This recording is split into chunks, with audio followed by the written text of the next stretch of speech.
दर्शकबिन हामीले नारायणी दरबार क्षेत्र देखाइरहेका छौं। यतिखेर हामी दृश्यमा देख्न सक्छौं सम्माननीय प्रधानमन्त्री केपी शर्मा ओली यतिखेर नारायणी दरबार क्षेत्रमा विशेष सम्बोधनका लागि पुग्नु भएको छ। दृश्यमा हामी देख्न सक्छौं उहाँ स्टेजमा चढिसक्नु भएको छ र त्यहाँ आफ्नो आसनमा उहाँले आसन ग्रहण गर्दै हुनुहुन्छ। यो मानेमा हामी प्रधानमन्त्री केपी शर्मा ओलीलाई आज विशेष फोकस गरिरहेका छौं, किनभने उहाँले विशेष सम्बोधन गर्ने भनेर बताइएको छ। दृश्यमा उहाँले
कमरेड विनोदलाई त्यो बेलुन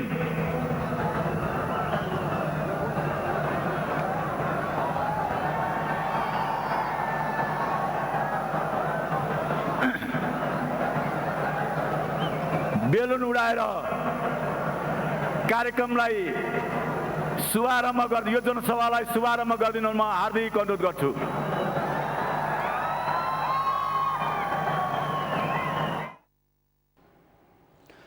दर्शकबिन हामी दृश्यमा देख्न सक्छौं राष्ट्रिय गान सँगसँगै प्रधानमन्त्री केपी शर्मा ओलीले बेलुन उडाएर कार्यक्रमको समुद्घाटन गर्नुभएको छ। त्यहाँ स्पष्टै रूपमा हामी देख्न सक्छौं बेलुनमा सूर्य चिन्ह छ। प्रधानमन्त्री केपी शर्मा ओली अंकित त्यहाँ तस्बिर राखिएको छ, जसलाई प्रधानमन्त्री केपी शर्मा ओलीले त्यहाँबाट उद्घाटन गर्नुभएको छ। नेपालको राष्ट्रिय झण्डा पनि हामीले त्यहाँ देख्न सक्छौं। आज यस बृहत आमसभामा देशभरबाट 2 लाख भन्दा बढी नेता कार्यकर्ताहरूलाई सहभागी गराउने भनेर नेकपाले बताइरहेको थियो। त्यही अनुरूप नै यतिखेर नारायणी क्षेत्र भरिभराउ छ। प्रधानमन्त्री केपी शर्मा ओली केही बेर अघि मात्रै त्यहाँ आइपुग्नु भएको छ र राष्ट्रिय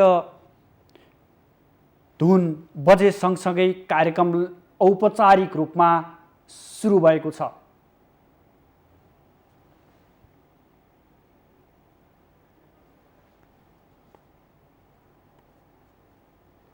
सत्यनारायण मण्डललाई यो ड्यासमा आएर आफ्नो मन्तव्य राखिदिनु म हार्दिक अनुरोध गर्छु। कमरेड सत्यनारायण मण्डल।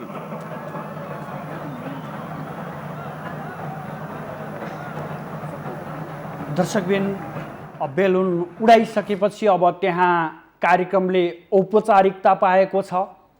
त्यहाँ अब शीर्ष नेताहरूले सम्बोधन गर्ने भनिएको छ। त्यहाँ नेताहरूले अब सम्बोधन गर्ने कार्यक्रम छ। विशेष गरी प्रधानमन्त्री केपी शर्मा ओली, त्यस्तै गरी उपप्रधानमन्त्री ईश्वर पोखरेल, गृहमन्त्री रामबहादुर थापा लगायतका नेताहरूले त्यहाँ आज सम्बोधन गर्दै हुनुहुन्छ र प्रधानमन्त्री केपी शर्मा ओलीले गर्ने सम्बोधन विशेष सम्बोधन हुने भनेर बताइएको छ। हामीले नेकपाका नेता तथा प्रधानमन्त्रीका प्रेस संयोजक सूर्य थापा, त्यसै गरी पूर्व मन्त्री तथा नेकपा नेता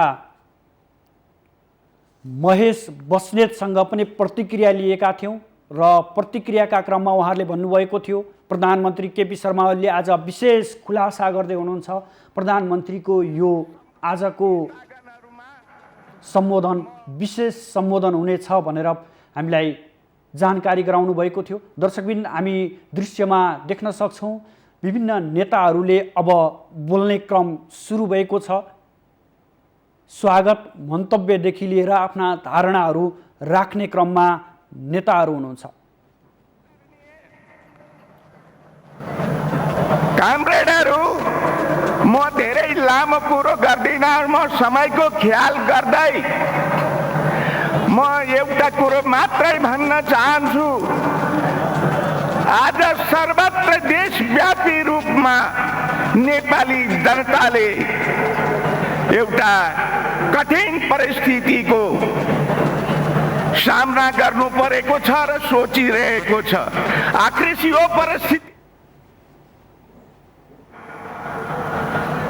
आदरणीय मित्रहरू, हामी सबैलाई थाहा छ हाम्रै प्यारो पार्टीका केही नेताहरूले गर्दाखेरि आज मुलुकमा यो एउटा जनताले सङ्कटको रूपमा महसुस गर्न थालेको छ।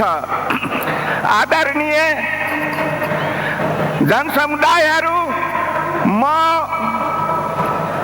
एउटा हाम्रा यी नेताहरू जसले आज देशलाई र सरकारलाई यहाँसम्म पुर्याएको छ उहाँहरूको बारेमा म एउटा भन्न चाहन्छु कि यो बुद्ध जन्मेको देश हो र बुद्धको जुन चाहिँ एउटा ज्योति हो त्यसले संसारलाई उज्यालो दिएको छ। त बुद्धको देशमा यस्तो 2-4 जना फाल्तु जोकरहरूले अन्ध्यारो ल्याउन खोजेर पनि केही हुनेवाला छैन। आदरणीय साथीहरू, म मैथिली भोजपुरीमा मिश्रित एउटा गीतको एक लाइन तपाईहरूलाई वाचन गरेर सुनाउँछु। माघ के महीनामा कुंभ के नहानमा आहो बुद्ध जी, धोबा गेली पाप के खजानामा, धुआ गेले पुण्यमा आहो बुद्ध जी। आदरणीय कामरेडहरू, यी पापीहरू यो कुम्भ नुहाउन गएको देशको प्रधानमन्त्री नायक बन्नहरू, तर उनीहरूले सबै कमाएका पुण्य पखाल्यो। अब केही हुनेवाला छैन। तसर्थ अहिले 21औं शताब्दीको बुद्धको देशमा बुद्धको असली उत्तराधिकारी जसले यो देशको राष्ट्रियता, स्वाधीनता, समता र समानताको प्रतीकको रूपमा रहनुभएको केपी शर्मा ओलीलाई सम्पूर्ण मधेसी जनताको प्यार र समर्थन छ भनेर म यहाँ भन्न चाहन्छु। र यिनीहरूको हालत त कस्तो छ भनेदेखि भोजपुरीमा एउटा सानो कहावत छ, पूत मागे गैनी भतार कमा के ऐनी। पूत मागे गैनी भतार कमा के ऐनी। त आदरणीय मित्रहरू, यिनीहरू के माग्न गएका थिए भएका पनि गुमाएर अब नेपालको सडकहरूमा भेटिन्छन्। यति भन्दै म आफ्नो सानो भनाइ यही समाप्त गर्न चाहन्छु। नमो बुद्धाय, जय बुद्ध।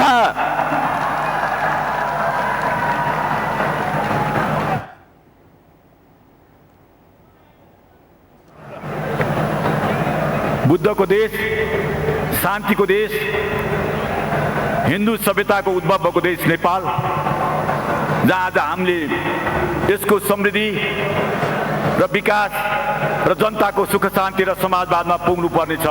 यसको लागि हाम्रो पार्टी नेकपा तपाईँहरूको आँगनमा छ, साथमा छ। यही उद्घोष राख्दै कमरेड सत्यनारायण मण्डल विदा भइसक्नु भएको छ। अब म नेपाली क्रान्तिको अथक योद्धा, जनयुद्धको सूत्रधार र अहिले पार्टी एकतापछि कम्युनिस्ट पार्टीभित्र देखिएको विखण्डन र विसर्जनको विरुद्धमा कम्युनिस्ट आन्दोलन देखिएको उग्र दक्षिणपन्थी र उग्र वामपन्थी विचारको विरुद्धमा कम्युनिस्ट आन्दोलन एकीकृत बनाइराख्नको लागि र मुलुकमा नेपाली जनताले अंगीकार गरेको चाहना र सपनालाई पूरा गर्न लडिरहनुभएका आदरणीय नेता माननीय गृहमन्त्री र नेकपा सचिवालय सदस्य कमरेड रामबहादुर थापा बादललाई यस देशमा आएर महत्त्वपूर्ण सम्बोधन गरिदिनु हुन म हार्दिक अनुरोध गर्छु। कमरेड बादल।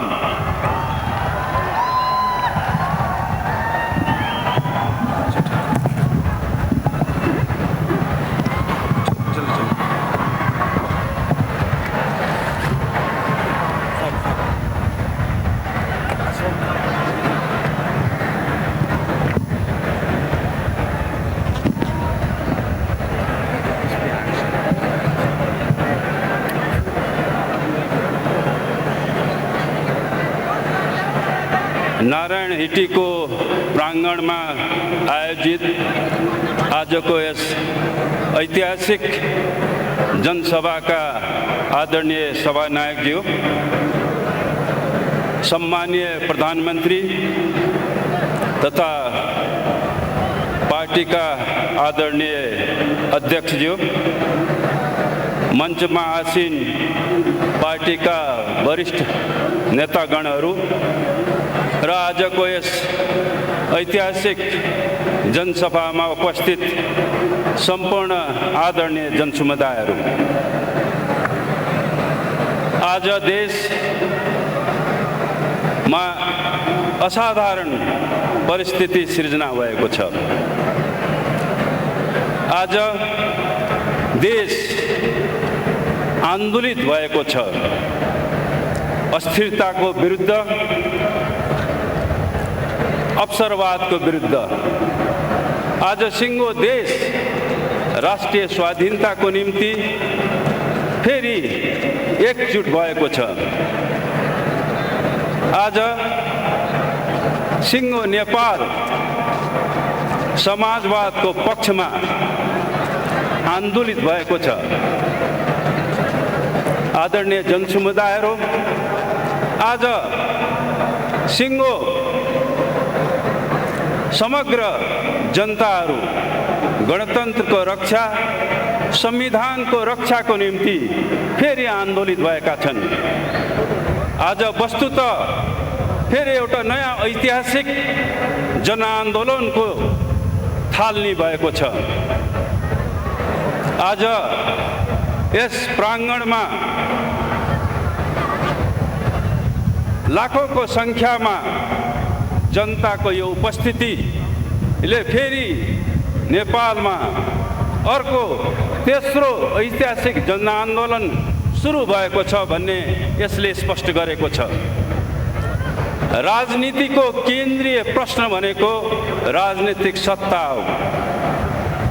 आज यो असाधारण परिस्थिति, यो असामान्य परिस्थिति किन सिर्जना भयो? यो राजनीतिक सत्तासित, राजनीतिक नेतृत्वको प्रश्नसित अभिन्न रूपमा जोडिएको छ। आज यो असाधारण परिस्थिति सिर्जना हुनको पछाडि, यो असाधारण आन्दोलनको थालनी हुनको पछाडि, आज यो अस्थिरता उत्पन्न हुनको पछाडि राजनीतिक सत्ता, राजनीतिक नेतृत्वको प्रश्नसित यो जोडिएको छ। हामीले यी परिघटनाहरूको पछाडिका कारणहरूलाई ठिक ढङ्गले बुझेर मात्रै यो परिस्थितिको हामी सामना गर्न सक्दछौँ। अहिले देशको अगाडि उत्पन्न समस्या, सङ्कटको हामी समाधान गर्न सक्छौँ।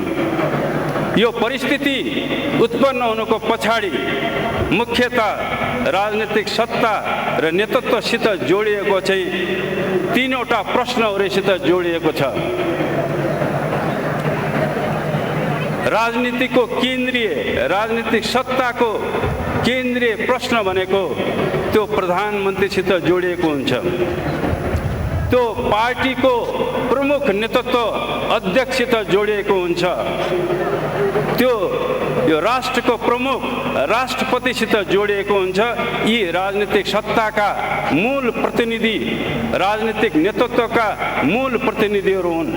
आज यो असाधारण परिस्थिति उत्पन्न हुनको पछाडि यी तीनवटै नेतृत्व, राजनीतिक सत्ताका यी प्रमुख प्रतिनिधिहरूलाई अपदस्थ गर्ने, तिनीहरूलाई विस्थापित गर्ने षड्यन्त्रसित जोडिएको छ।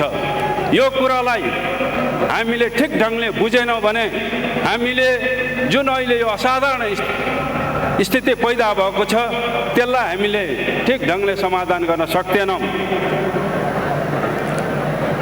पार्टीको अध्यक्षलाई अपदस्थ गर्ने, विस्थापित गर्ने प्रश्न षड्यन्त्रसित यो अस्थिरता जोडिएको छ।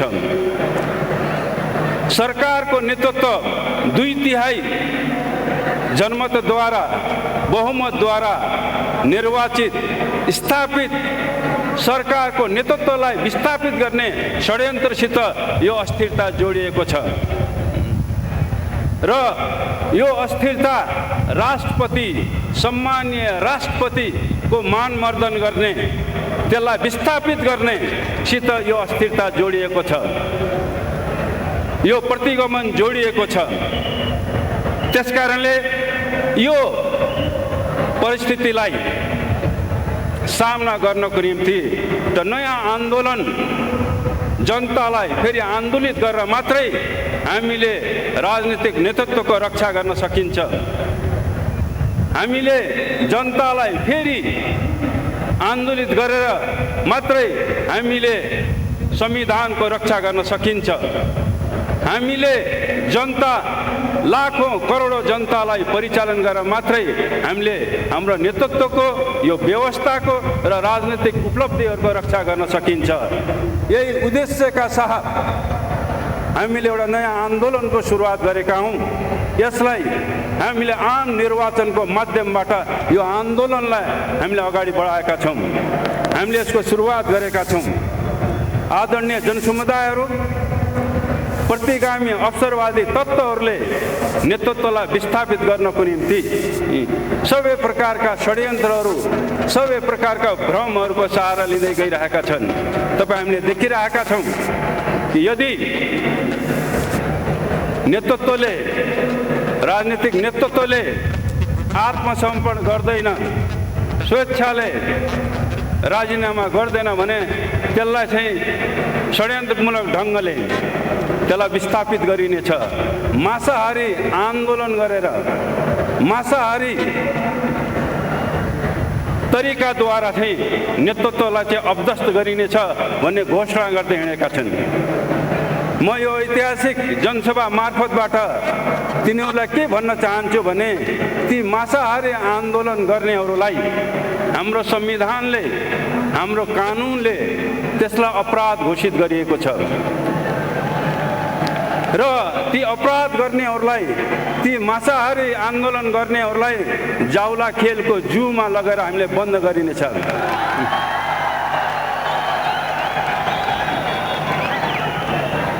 त्यसकारणले हामीले आज जो प्रश्न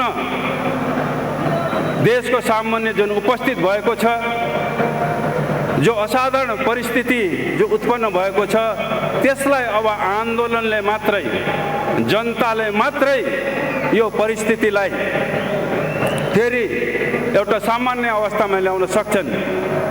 जनताले मात्रै नेतृत्वको रक्षा गर्न सक्छन्। आज देशमा वामपन्थी आन्दोलनमा, कम्युनिस्ट आन्दोलनमा अवसरवादीहरूले एउटा फुट सिर्जना गरेका छन्, एउटा भ्रम सिर्जना गरेका छन्। अब फेरि कम्युनिस्ट आन्दोलनलाई, वामपन्थी आन्दोलनलाई एकजुट गर्नको निम्ति त्यो जनताले मात्र सक्छन्। त्यसकारणले हामी जनतामा गएर फेरि एउटा नयाँ ध्रुवीकरण, र नयाँ एकीकरण वामपन्थी आन्दोलनको फेरि नयाँ ढङ्गको एउटा पुनर्गठन र कम्युनिस्ट पार्टीमा कम्युनिस्ट आन्दोलनमा जुन अवसरवाद देखा परेको छ त्यसको नयाँ ढङ्गले एउटा शुद्धिकरण एउटा अभियान पनि हो। आज देशव्यापी रूपमा जो अभियान चलिरहेको छ यो एउटा शुद्धिकरण अभियानको रूपमा पनि हामीले चलिरहेको छ। यो एउटा शुद्धिकरण अभियानको रूपमा पनि हामीले लिन जरुरी छ र जनतामा गएर मात्रै हामीले यो शुद्धिकरण अभियान हामीले त्यसलाई पुरा गर्न सकिन्छ। त्यसका आदरणीय जनसमुदायहरू, आज सिङ्गो देश फेरि एउटा आन्दोलनमा होमिएको छ, एउटा निर्वाचनमा होमिएको छ। आगामी निर्वाचन यो आन्दोलनले हाम्रो नेतृत्वको रक्षा गर्नेछ। देशमा राजनीतिक स्थायित्व चाहिँ त्यसले कायम गर्नेछ। देशलाई फेरि समाजवादको दिशामा, समृद्धिको दिशामा अगाडि बढाउनेछ। त्यसकारणले आज यो ऐतिहासिक जनसभा मार्फत लाखौँ जनताहरू जो हामी उपस्थित भएका छौँ, आज हामीले एउटा नयाँ सङ्कल्प गर्ने यो दिन पनि हो। यो एउटा त्यस्तो ऐतिहासिक क्षण पनि हो कि हामीले यो ऐतिहासिक जनसभा मार्फतबाट हामी ऐतिहासिक जनआन्दोलनलाई विजयसम्म पुर्याउनेछौँ। आगामी निर्वाचनमा हामीले अग्रगामी शक्तिहरूलाई विजय बनाउनेछौँ। फेरि यो देशको नेतृत्व गर्ने जिम्मा, यो देशको विकास गर्ने जिम्मा नेकपालाई दिनेछौँ। यो सङ्कल्प गर्ने यो एउटा ऐतिहासिक दिन पनि हो। आदरणीय जनसमुदायहरू, अन्तिममा म आजको यस ऐतिहासिक जनसभाको माध्यमबाट आज हामीले नारायणी हिटी दरबारको प्राङ्गणमा यो ऐतिहासिक जनसभा हामीले जो गरिरहेका छौँ, यसले एउटा नयाँ सन्देश दिएको छ। यसले हामी गणतन्त्रको रक्षा गर्न प्रतिबद्ध छौँ। यो सन्देश चाहिँ आजको यो ऐतिहासिक जनसभाले दिएको छ। आज अवसरवादीहरूले एउटा भ्रम सिर्जना गर्न खोजिरहेका छन् कि अहिलेको नेतृत्वले देशलाई फेरि प्रतिगमनतिर चाहिँ धकेल्न लगिरहेको छ। त्यसकारणले नारायण हिटीको अगाडि यो सभाको आयोजना गरिएको छ। यो ठिक उल्टो हो। आदरणीय जनसमुदायहरू, हामीले गणतन्त्रको रक्षाको निम्ति यो प्राङ्गणमा हामीले जनसभा गरेका हौँ। राजतन्त्रको स्थापना होइन, गणतन्त्रको चाहिँ रक्षा र त्यसको सुदृढीकरणको निम्ति यो जनसभाको आयोजना गरिएको छ। आदरणीय जनसमुदायहरू, म अन्तिममा फेरि पनि यो ऐतिहासिक जनसभाको माध्यमबाट ती फुटवादी, ती गुटवादी सबै तत्त्वहरूलाई म चेतावनी दिन चाहन्छु।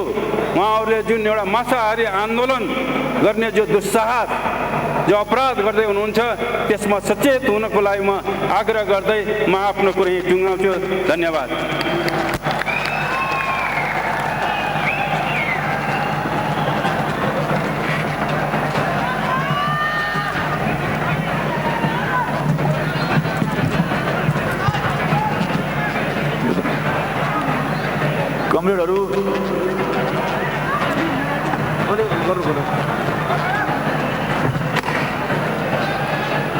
कमरेडहरू, भर्खरै हाम्रो पार्टीका सचिवालय सदस्य माननीय गृहमन्त्रीज्यूले आफ्नो सार्वजनिक मन्तव्य राखिसक्नु भएको छ। हो, कसैलाई भ्रम छ अहिले पनि नारायणहीटीभित्र राजतन्त्र छ भनेर भ्रम पाल्नु पर्दैन। नारायणहीटीभित्र राष्ट्रिय सङ्ग्रहालय छ, जहाँ नेपालीको मात्र होइन सिङ्गो अन्तर्राष्ट्रिय जगतको मान्छेको पहुँच पुग्ने गर्छ। हो, त्यही नारायणहीटीको अगाडि हामीले आमसभा गर्दैछौँ।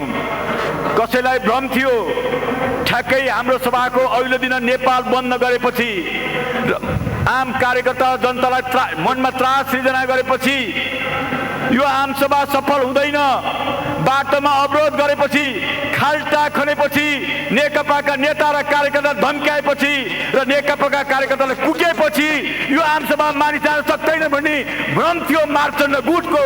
आज यो सभाले देखाइरहेको छ तिमीहरू त फुच्चे साबित भएछौ। यो कम्युनिस्ट आन्दोलनको मूलधार भनेको नेकपा हो। यो कम्युनिस्ट मूलधार भनेको यसको नेता केपी ओली भन्ने कुरा आज विशाल जनसभामा तपाईँहरू सहभागी भएर प्रमाणित गरिदिनु भएको छ र ती सबै फुच्चे गुटहरूलाई तपाईँले मानसिक रूपले पराजित गर्नुभएको छ। बधाई छ सम्पूर्ण जनसमुदायलाई। र यसो भन्दै म नेपाल कम्युनिस्ट पार्टीका सचिवालय सदस्य माननीय उप प्रधानमन्त्री विचार र सङ्गठनका संयोजनकर्ता कुशल सङ्गठक कमरेड ईश्वर पोखरेललाई आफ्नो सार्वजनिक मन्तव्यको लागि हार्दिक आमन्त्रण गर्छु। कमरेड ईश्वर पोखरेल।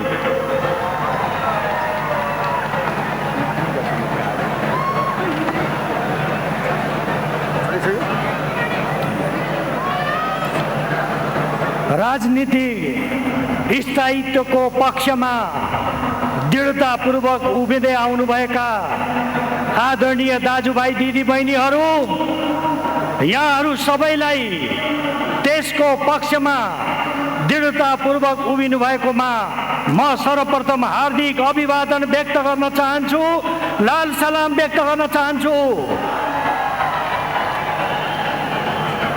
यो बागमती प्रदेश कमिटीको तर्फबाट आयोजना गरिएको यो विशेष जनसभामा अध्यक्षता गर्नुहुने अध्यक्षज्यू, पार्टीका आदरणीय अध्यक्ष सम्माननीय प्रधानमन्त्री केपी शर्मा ओलीज्यू, माननीय मन्त्रीज्यूहरू, यो कार्यक्रममा उपस्थित सम्पूर्ण नेताज्यूहरू र यो बागमती प्रदेश र त्यस वरिपरिबाट यहाँ उपस्थित हुनुभएका सम्पूर्ण आदरणीय दाजुभाइ दिदीबहिनीहरू, म यहाँहरूलाई के भन्न चाहन्छु भने यति बेला हामीहरू लामो समयदेखिको राजनीतिक अस्थिरताबाट आक्रान्त बनेको मुलुकलाई स्थायित्व दिन चाहन्थ्यौँ। आर्थिक विकास र समृद्धिबाट पछि परेको मुलुकलाई अगाडि बढाउन हामी चाहन्थ्यौँ। संविधानको रक्षा गर्दै मुलुकमा अराजकतालाई अन्त गर्न चाहन्थ्यौँ। त्यस उद्देश्यद्वारा हामीहरू अगाडि बढिरहेको बेलामा त्यसलाई असफल पार्ने जुन कोसिस भयो, त्यसको विरुद्धमा आज देशव्यापी रूपमा यो अभियान जारी छ। सम्माननीय प्रधानमन्त्रीज्यूले त्यसको विरुद्धमा एउटा ऐतिहासिक घोषणा गर्नुभयो। सम्पूर्ण चिजको फैसला गर्ने जनता भएको हुनाले ताजा जनादेशको लागि जानुपर्छ। जनताले जे फैसला गर्छन् त्यसको हामी शिरोधार्य गर्छौँ भन्ने ऐतिहासिक घोषणा गर्नुभयो।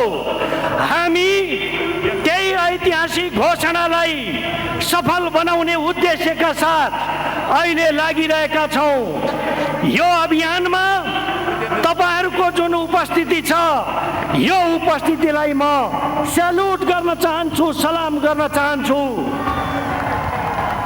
यहाँ उपस्थित आदरणीय दाजुभाइ दिदीबहिनीहरू, हिजो हामीले कम्युनिस्ट पार्टीलाई एक बनायौँ। हामी सबैले सोच्यौँ लामो समयदेखि नेपाली जनताले चाहेको राजनीतिक स्थायित्व प्राप्त हुन्छ। हामीले सोच्यौँ आर्थिक विकास र समृद्धिको बाटो खुल्छ। हामीले सोच्यौँ हामीले बनाएको संविधान, नेपाली जनताले बनाएको संविधानको रक्षा हुन्छ। हामीले सोच्यौँ राष्ट्रिय स्वाधीनता स्वाभिमानको रक्षा हुन्छ। हामीले सोच्यौँ मुलुकमा अराजकताको जुन सिलसिला छ त्यो अन्त्य हुन्छ भनेर सोच्यौँ। तर दुर्भाग्यवश त्यो सोचाइको विरुद्धमा जाने तत्त्वहरू तयार भए, जसका कारणले आज फेरि राजनीति स्थायित्वको हाम्रो चाहना सङ्कटमा पार्न खोजिँदैछ।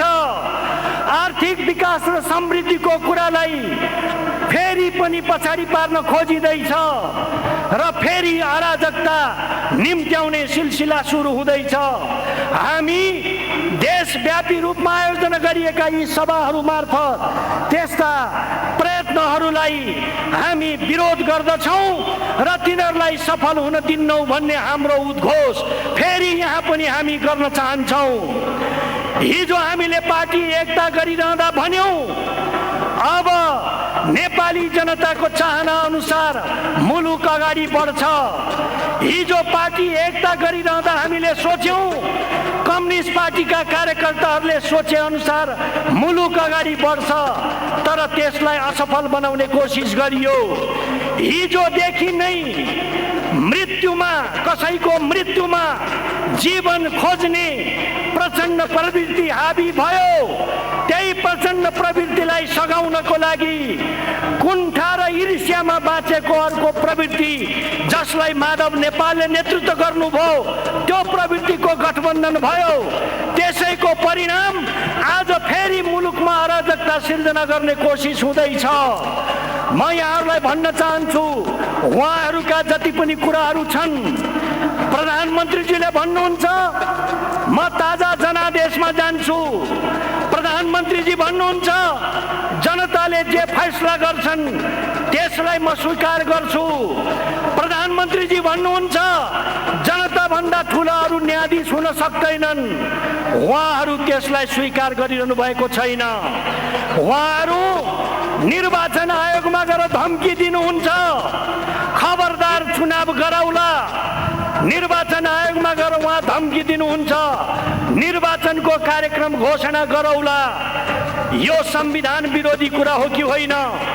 लोकतन्त्र विरोधी कुरा हो कि होइन? यो चिजको विरोध र भण्डाफोर गर्नुपर्ने जरुरत छ।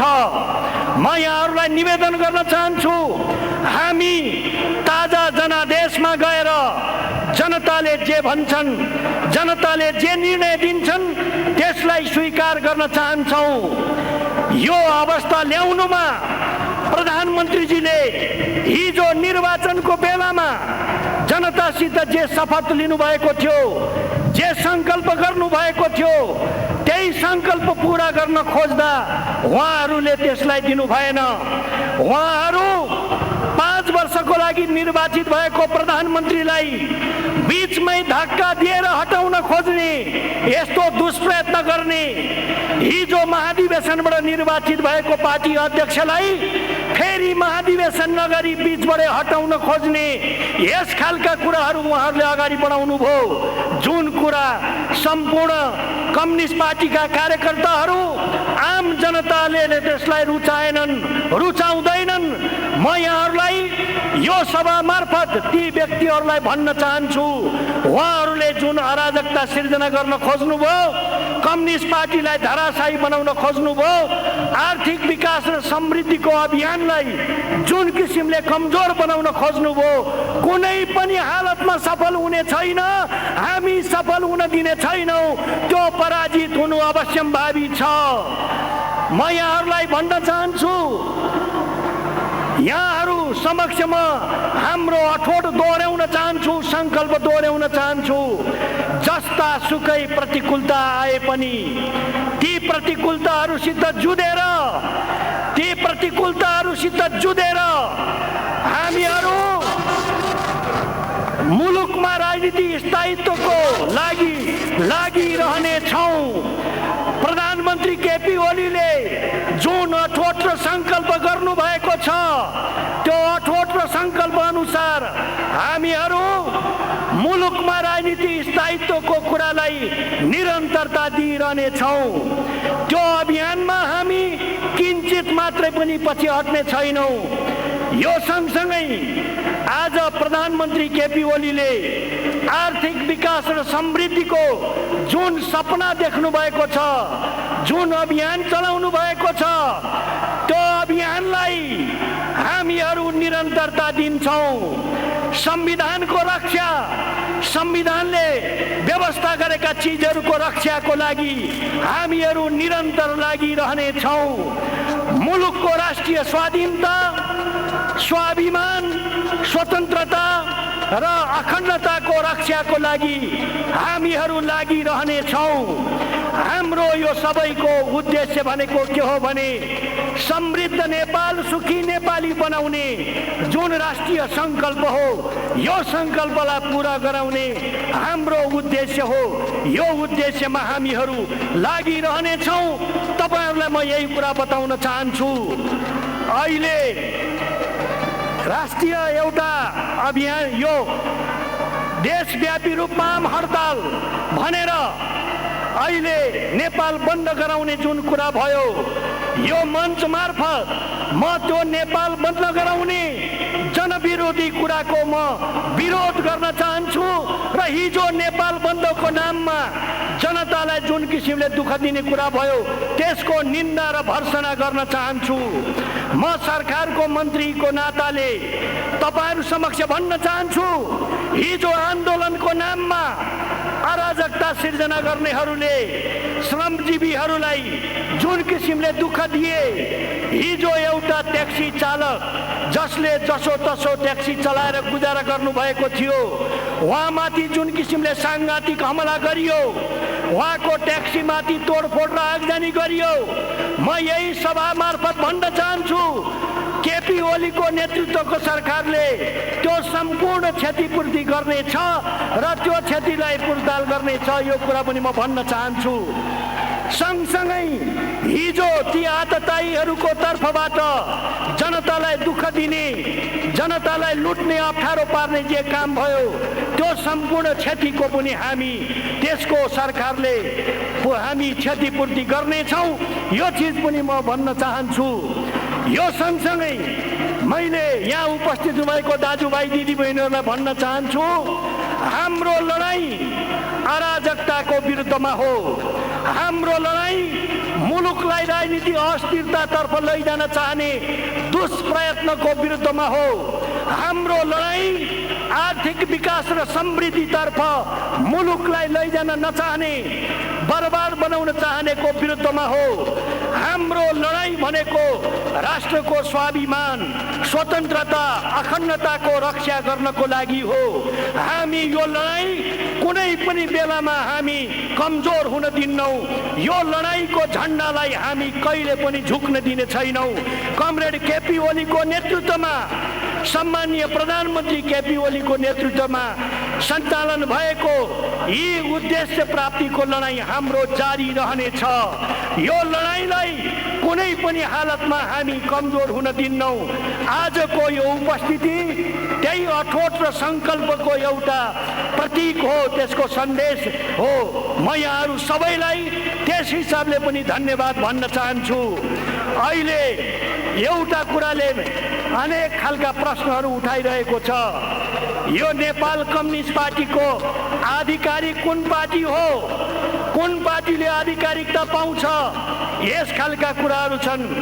यो विशाल जनसभामा म भन्न चाहन्छु, कमरेड केपी ओलीले नेतृत्व गरेको नेपाल कम्युनिस्ट पार्टीको आधिकारिकतालाई कसैले पनि तोड्न सक्दैन। त्यही नेपाल कम्युनिस्ट पार्टी आधिकारिक नेकपा हुनेछ। जहाँसम्म सूर्य चिन्हको कुरा छ, म यहाँहरूलाई आज यो सभा मार्फत भन्न चाहन्छु, सूर्य चिन्ह केपी ओलीले नेतृत्व गरेको नेकपाले प्राप्त गर्नेछ। यसमा तपाईहरू कहीँ कतै दुविधा नराख्नुहोला। हामीहरू आधिकारिक पार्टीको रूपमा हाम्रो सूर्य चिन्ह लिएर जनताको ताजा जनादेशको लागि हामी जानेछौँ। त्यसकारणले आज तपाईहरूको यो उपस्थितिमा म भन्न चाहन्छु, हामीहरूको यो लडाईँ कुनै पद प्राप्तिको मात्रै कुरो होइन।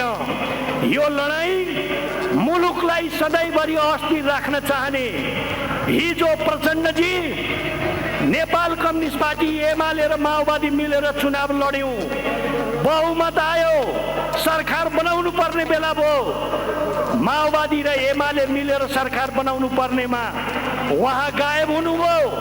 कहाँ गायब हुनुभयो हामीले खोज्दै जाँदा भेट्यौँ, काङ्ग्रेसको काखमा बस्न पुग्नु भएको थियो, मधेसवादी पार्टीको काखमा बस्न पुग्नु भएको थियो। 5 वर्षको प्रधानमन्त्री हुने दाउमा उहाँले वाम गठबन्धनलाई लत्याउन खोज्नु भएको थियो। वाम गठबन्धनले बनाएको सरकार होइन, उहाँ काङ्ग्रेसहरूको समर्थनमा 5 वर्ष प्रधानमन्त्री हुन खोज्नु भएको थियो। यो आजको परिस्थिति आउनु पछाडि हिजो देखिने रहेको अवसरवाद जिम्मेवार छ। त्यही अवसरवादको जगमा आज यो ठाउँमा हामी आइपुगेका हौँ।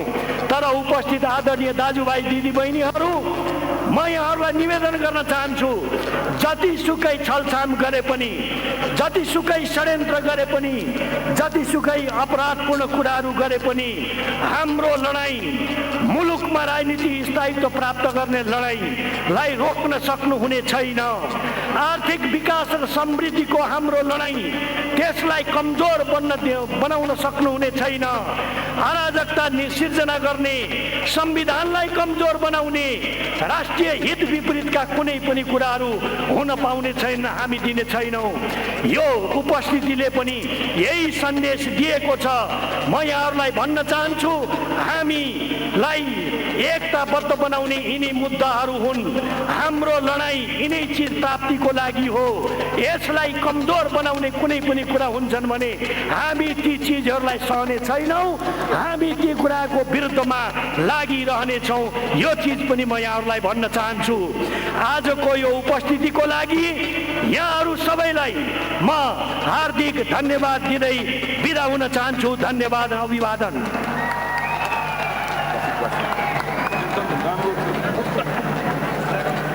आदरणीय श्रोता र दर्शक महानुभावहरू, हामीले नेपाल टेलिभिजन लगायत धेरै च्यानलबाट, धेरै अनलाइनबाट, अनलाइन टिभीबाट, युट्युबबाट यो कार्यक्रमलाई हामीले प्रत्यक्ष प्रसारण गरिरहेका छौँ। यहाँ सहभागी हुनुभएका श्रोता र दर्शकहरू र घर घरमा बसेर यो लाइभ हेरिरहनुभएका सबै श्रोताहरूलाई र दर्शकहरूलाई म हार्दिक अभिनन्दन गर्न चाहन्छु, हार्दिक धन्यवाद र बधाई पनि दिन चाहन्छु। हो, कथित बहुमतलाई सिरानमा राखेर कम्युनिस्ट आन्दोलन ठुलो हुन्छ भन्नेहरूलाई आजैदेखि उहाँहरूको सपना टुटेको हुनुपर्छ। हामीले भनेका थियौँ सहमति महाधिवेशनमा जाने भनेर, हामीले भनेका थियौँ 5 वर्षमा प्रधानमन्त्री रहने, राजनीतिक स्थायित्व कायम गर्ने भनेर। आज प्रचण्डलाई अहिले प्रधानमन्त्री चाहिएको छ। माइतीघर मण्डलमा उहाँ प्रधानमन्त्री घोषित हुनुभएको छ। माधव नेपाललाई हाताहाती चाहिएको छ, मण्डलमा अध्यक्ष हुनुभएको छ। त्यहाँभन्दा माथि उहाँहरू कहिल्यै बढ्न सक्नुहुन्न। अध्यक्ष र प्रधानमन्त्री नेकपाको पक्षमा, केपी ओलीको पक्षमा हुने कुरा यहाँहरूलाई सगौरव घोषणा गर्न चाहन्छु। आदरणीय सहभागी मित्रहरू, अब म अत्यन्त लोकप्रिय गायक वैकुण्ठ मोत र प्रिया भण्डारी, जसले अभियान छोडेर नजाऊ साथी, साथियो एकता तोडेर नजाऊ साथियो भन्ने अत्यन्त मार्मिक र एकताको पक्ष गीत लिएर आउँदै हुन्छ। स्वीकार्नुहोस् अभियान छोडेर नजाऊ भन्ने साथी, कलाकार साथीको तर्फबाट।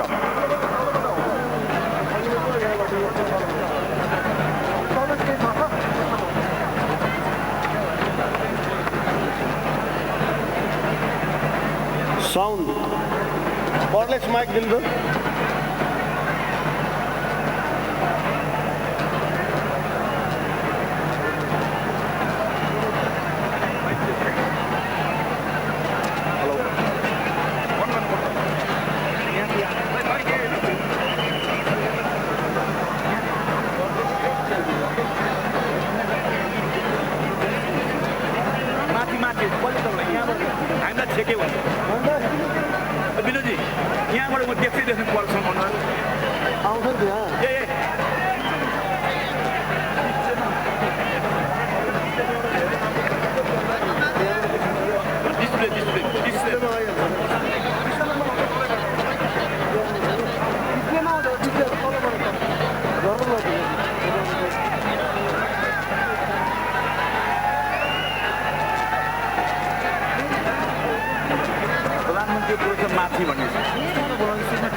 Portlex sound.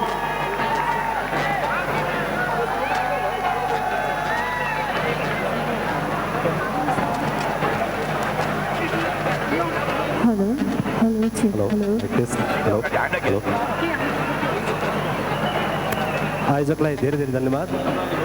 सम्माननीय प्रधानमन्त्रीज्यू, मञ्चमा आसीन माननीय मन्त्रीज्यूहरू, आदरणीय नेतागण, जनवर्गीय सङ्गठनका नेताहरू, जनसांस्कृतिक महासङ्घ अनि राष्ट्रज्यू राष्ट्रिय युवा सङ्घ लगायत सबैलाई हामीले सम्झेका छौँ र पत्रकार साथीहरू र म यो सभामा सहभागी तपाईँ सबैको लागि हाम्रो एउटा आग्रह गीत कृपया हामी प्रस्तुत गर्ने अनुमति चाहन्छौँ र सहयोगी नारायण जीसीलाई पनि म धेरै धन्यवाद दिन चाहन्छु। ट्र्याक प्ले गरिदिनु होला। यो गीत गायिका प्रिया भण्डारी र मैले गाएका छौँ। एकता तोडेर नजाऊ साथी हो।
तपाईँ गीत बजाउनु भएको छ, ट्र्याक प्ले गरिदिनु होला कृपया।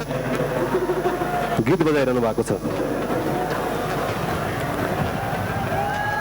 ट्र्याक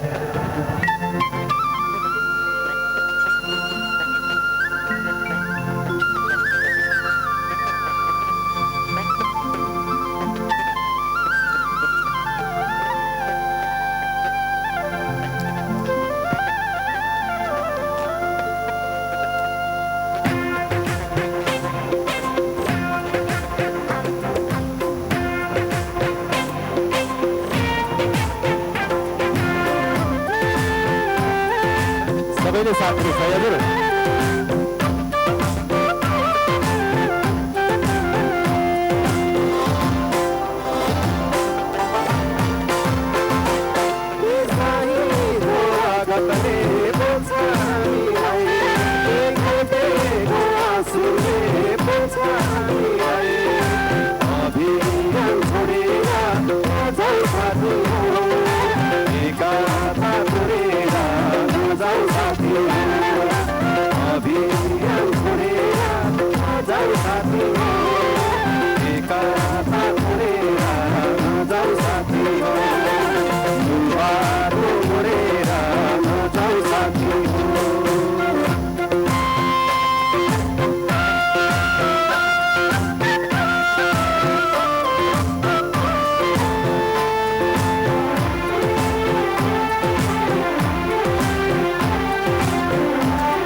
सुने बोल्छ हामीलाई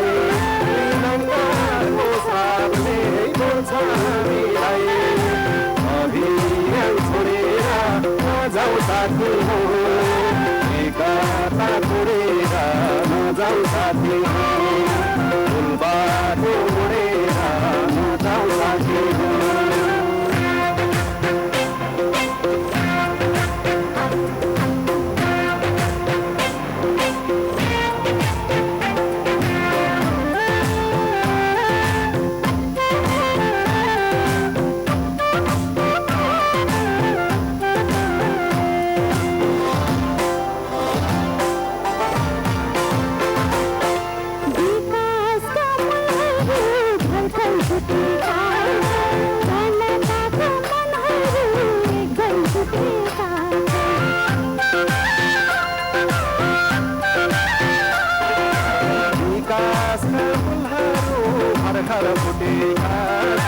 जनताका मनहरू एक भई जुटेका समृद्धिको मसला जनताको छन् दोस्रो होसको सङ्गमले कैयौँ सङ्घर्ष अभियान छोडेर नजाऊ साथी हो एकता तोडेर नजाऊ साथी हो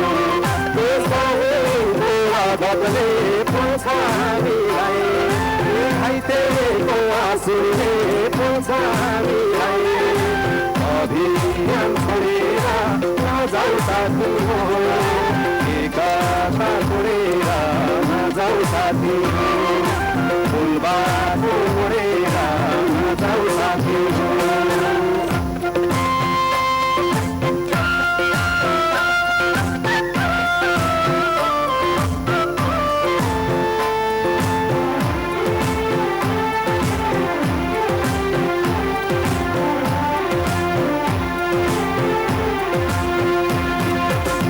खण्डन बागीले घरै चलाउँदै अवसरवादीहरूले कैची चलाउँदै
आयोजकलाई पनि धन्यवाद।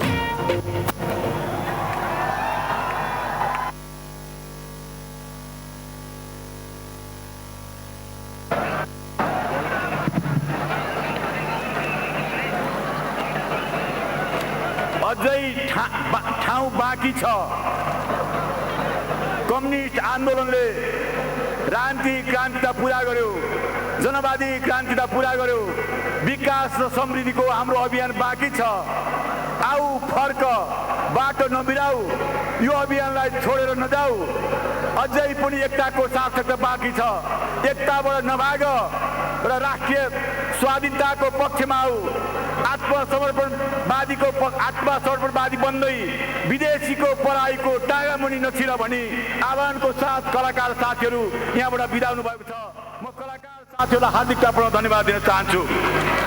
अब सम्माननीय प्रधानमन्त्रीज्यूलाई यो स्टेजमा बोलाउनुभन्दा अगाडि सुभाष कुमार श्रेष्ठ, जसले अत्यन्त राम्रो चित्र तयार गर्नुभएको छ, मनमोहक, अघि सबै दर्शकहरूलाई देखाइसक्नु भएको छ। त्यो चित्र सम्माननीय प्रधानमन्त्री, पार्टीका सदस्य अध्यक्ष कमरेड केपी शर्मा ओलीलाई हस्तान्तरण गरिदिनुको लागि म महेश बस्नेतलाई अनुरोध गर्छु। सुभाष कुमार श्रेष्ठको तर्फबाट कमरेड महेश बस्नेत।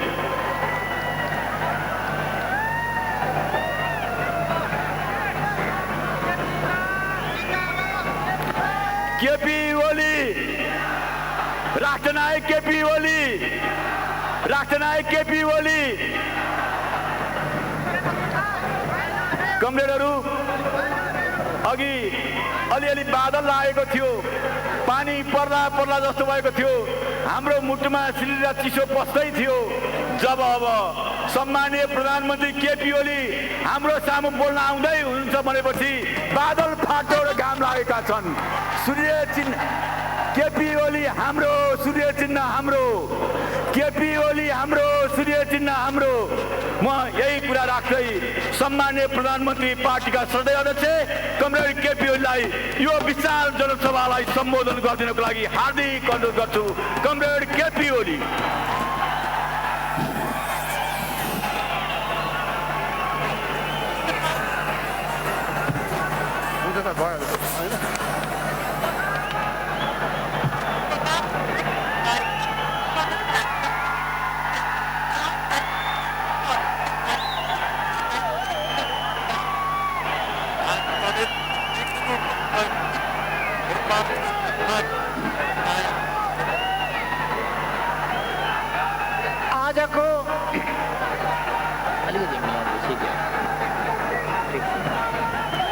आजको यस कार्यक्रममा यहाँ उपस्थित हुनुभएका र यहाँ विभिन्न कारणले उपस्थित हुन नसक्नुभएका देशभरिका दाजुभाइ दिदीबहिनीहरू र देशभन्दा बाहिर समेत रहनुभएका विभिन्न सञ्चार माध्यमहरूबाट यो कार्यक्रम हेरिरहनुभएका सबै दाजुभाइ दिदीबहिनीहरूमा हार्दिक नमस्कार। यस कार्यक्रमका अध्यक्ष महोदय, मञ्चमा आसीन नेतागण, सम्पूर्ण नेतागणहरू र यहाँ उपस्थित हुनुभएका विभिन्न पेसाको साथ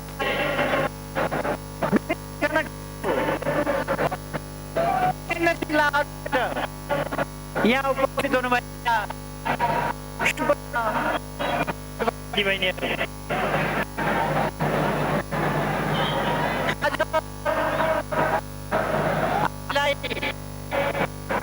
काण्डमा आम सभा गर्ने भएन।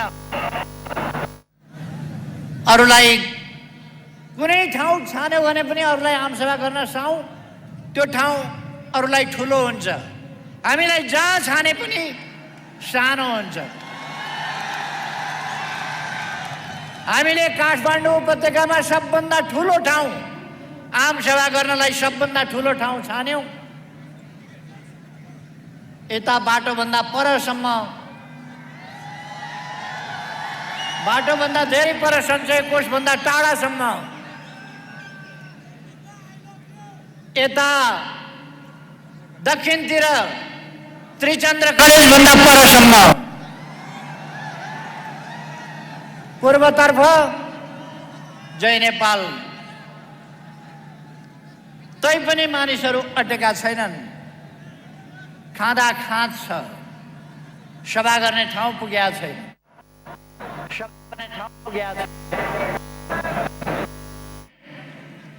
मूल पार्टी कुन हो भनेर,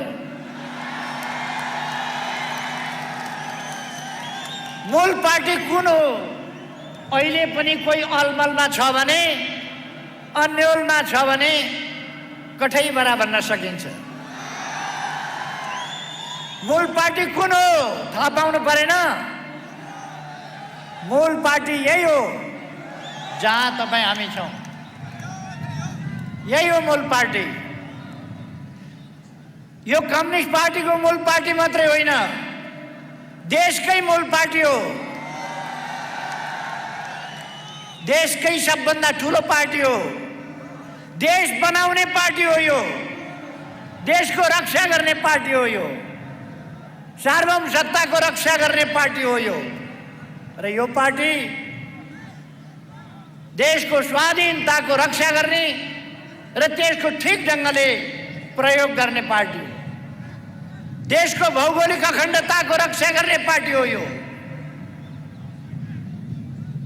यो पार्टी लोकतन्त्रका लागि 7 दशकभन्दा लामो सङ्घर्ष गरेर आएको पार्टी हो, बलिदान दिएर आएको पार्टी हो, सही बाटो ठम्याएर आएको पार्टी हो, लोकतन्त्र ल्याउन सर्वाधिक अहम भूमिका खेलेको पार्टी हो। त्यसकारण इतिहासको हिसाबले, वर्तमानको हिसाबले र देश बनाउने सङ्कल्प बोकेको पार्टी हुनाले, समृद्ध नेपाल र सुखी नेपालीको राष्ट्रिय आकांक्षा तोकेर त्यसलाई सार्थक बनाउन लागेको पार्टी हुनाले यो पार्टी नै मूल पार्टी हो। अझै पनि बताइरहनु पर्छ? मलाई लाग्छ आजबाट कुन पार्टी मूल पार्टी भन्ने कुरा, कुन चाहिँ पार्टी खास पार्टी भन्ने कुरा,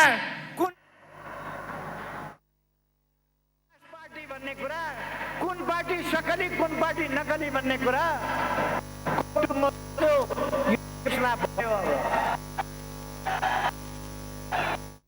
तपाईहरुलाई यहाँ उपस्थित हुन नदिनका लागि हिजो तथाकथित नेपाल बन्द गरियो। नेपाल बन्द गर्दा के गरियो? गरीबका लागि काम गर्ने भन्ने, गरीब सर्वहारा श्रमजीवीका लागि काम गर्ने भन्ने, तर श्रमजीवीका लागि काम गर्ने होइन।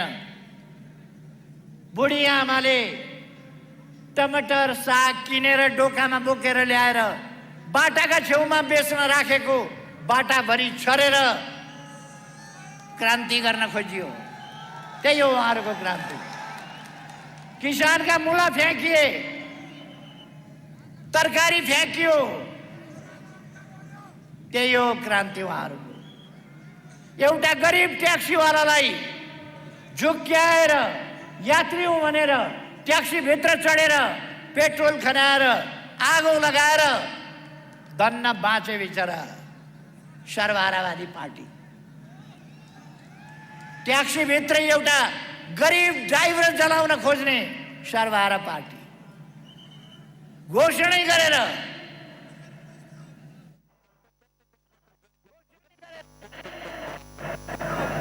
उहाँहरूले के भन्नुभएको छ? अब शाकाहारी आन्दोलनले हुँदैन, शाकाहारी हुँदैन भनेर उहाँले भनेको के हो? हुँदैन भने उहाँले चिकन चिल्ली खान्छु भने हो।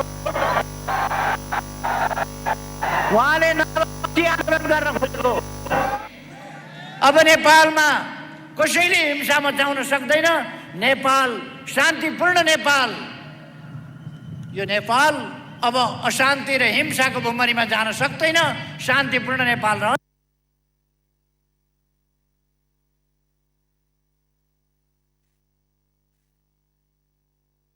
नसोचे पनि हुन्छ।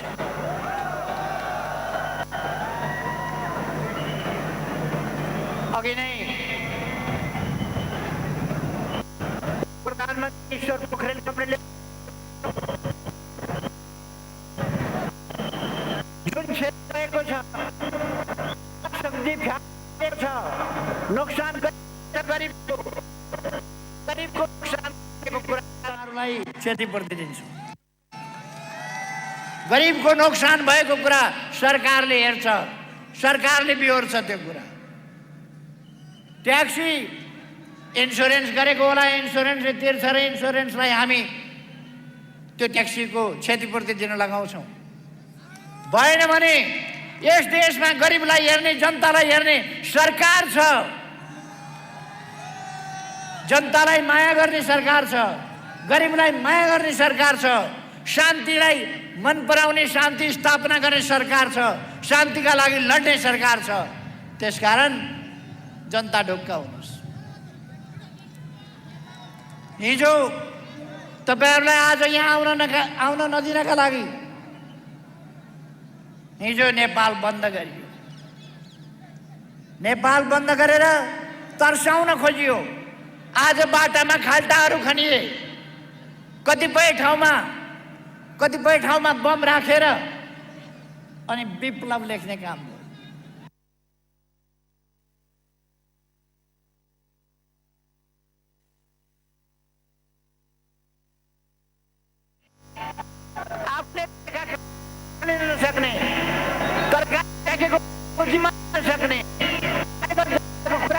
सम्हाल्न सक्ने अनि क्रान्तिकारी ठुला कुरा गर्ने आफू गरेका काम गर्न मात्रोस् न त्यो नलिने। तर उहाँहरूका प्रयासले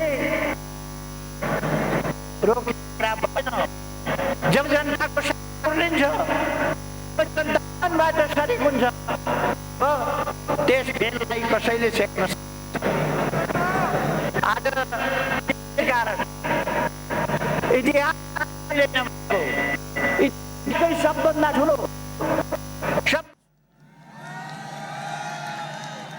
इतिहासकै सबभन्दा ठुलो जनसभा हो। म तपाईहरूलाई धन्यवाद भन्न चाहन्छु, तपाईहरूलाई सलाम भन्न चाहन्छु। तपाईहरूको यो चेतनालाई, यो सजगतालाई, भ्रम फिजाउने तत्त्वहरूका भ्रमहरूलाई चिरेर तपाईहरू जसरी स्पष्टताका साथ, दृढताका साथ यहाँ खडा हुनुभएको छ, यसलाई म सम्मान गर्न चाहन्छु। हामी कुन बाटोमा जान खोजिरहेका छौँ, के गर्न खोजिरहेका छौँ, म तपाईहरूलाई भन्न चाहन्छु। हामी समृद्ध नेपाल र सुखी नेपाली बनाउने यो नेपालको राष्ट्रिय आकांक्षा हो। यस आकांक्षालाई सफल बनाउन चाहन्छौँ। यसका लागि हामी विभिन्न विकास निर्माणका कामहरूलाई अगाडि बढाइरहेका छौँ। मैले भनिरहनु पर्ला जस्तो लाग्दैन। यस 3 वर्षमा मात्रै हामीले लगभग 6000 किलोमिटर डबल लेन, 4 लेन र 6 लेनका बाटाहरू कालोपत्र गरेका छौँ। 400 भन्दा बढी सडक पुलहरू निर्माण गरेका छौँ। 400 भन्दा बढी नै झोलुङ्गे पुलहरू निर्माण गरेका छौँ। तुइनहरू विस्थापित गरेका छौँ। विभिन्न विद्युत आयोजनाहरू सफल बनाएका छौँ। विभिन्न सब स्टेसनहरू, ट्रान्समिसन लाइनहरू दिनै पछि हामी लगभग उद्घाटन गरेर हिँडेका छौँ, तयार गरेका छौँ। हामीले पूर्वाधारहरूको विकास सँगसँगै कृषिको आधुनिकीकरण त्यसमा ध्यान दिएका छौँ। हामीले मानव अधिकारको क्षेत्रमा, मानवीयताको क्षेत्रमा, समाज सुधारको क्षेत्रमा समाज सुधार गर्नका लागि, समाजलाई माथि उठाउनका लागि अहिले हामी तोकेर भन्न सक्छौँ सडक बालबालिका।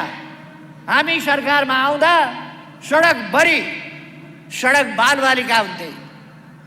ती सडक बालबालिकालाई अपमानजनक ढङ्गले खाते भन्ने चलन थियो। आज हामीले सडक बालबालिका रहन दिएका छैनौँ। आज सडकमा बालबालिका छैनन्। सरकार छ तिनलाई हेर्ने, तिनको अभिभावक सरकार छ। जुन बालबालिकाको अभिभावक छैन उनका लागि सरकार छ। यो हामीले घोषणा गरेका छौँ। आज सडकमा भड्किएर हिँड्नुपर्ने अवस्था छैन। यदि कोही मानिस बेसहारा छ भने त्यसको सहारा सरकार छ। कोही पनि नागरिक बेसहारा हुँदैन। कोही पनि नागरिक बेसहारा। मैले केही अगाडि नै घोषणा गरेको छु, नेपाल भोकै पर्दैन, कोही भोकले मर्दैन। कतिले भण्डारा चलाएको डाडु पनि लिएर बाँड्दै हिँड्या पनि देखियो।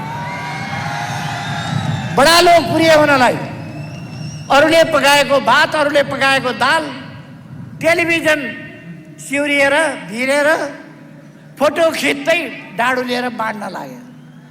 अनि फोटो खिचेर फेसबुकमा कमसे कम आफूले केही काम गरे त हुन्थ्यो। काम गर्ने होइन, बाँडेर फोटो खिचेर फेसबुकमा हाल्ने। हामीलाई त्यो तमासा गर्नु छैन, त्यो नाटक गर्नु छैन। हामी देशको समस्या समाधान गर्ने हौ, नाटक गर्ने होइन। हाम्रो काम समस्या समाधान गर्ने हो, देशबाट गरिबी हटाउने हो, भ्रष्टाचार हटाउने हो, देशमा सुशासन दिने हो, विकासको लहर ल्याउने हो र देशलाई समृद्ध नेपाल र सुखी नेपाली बनाइछाड्ने हो।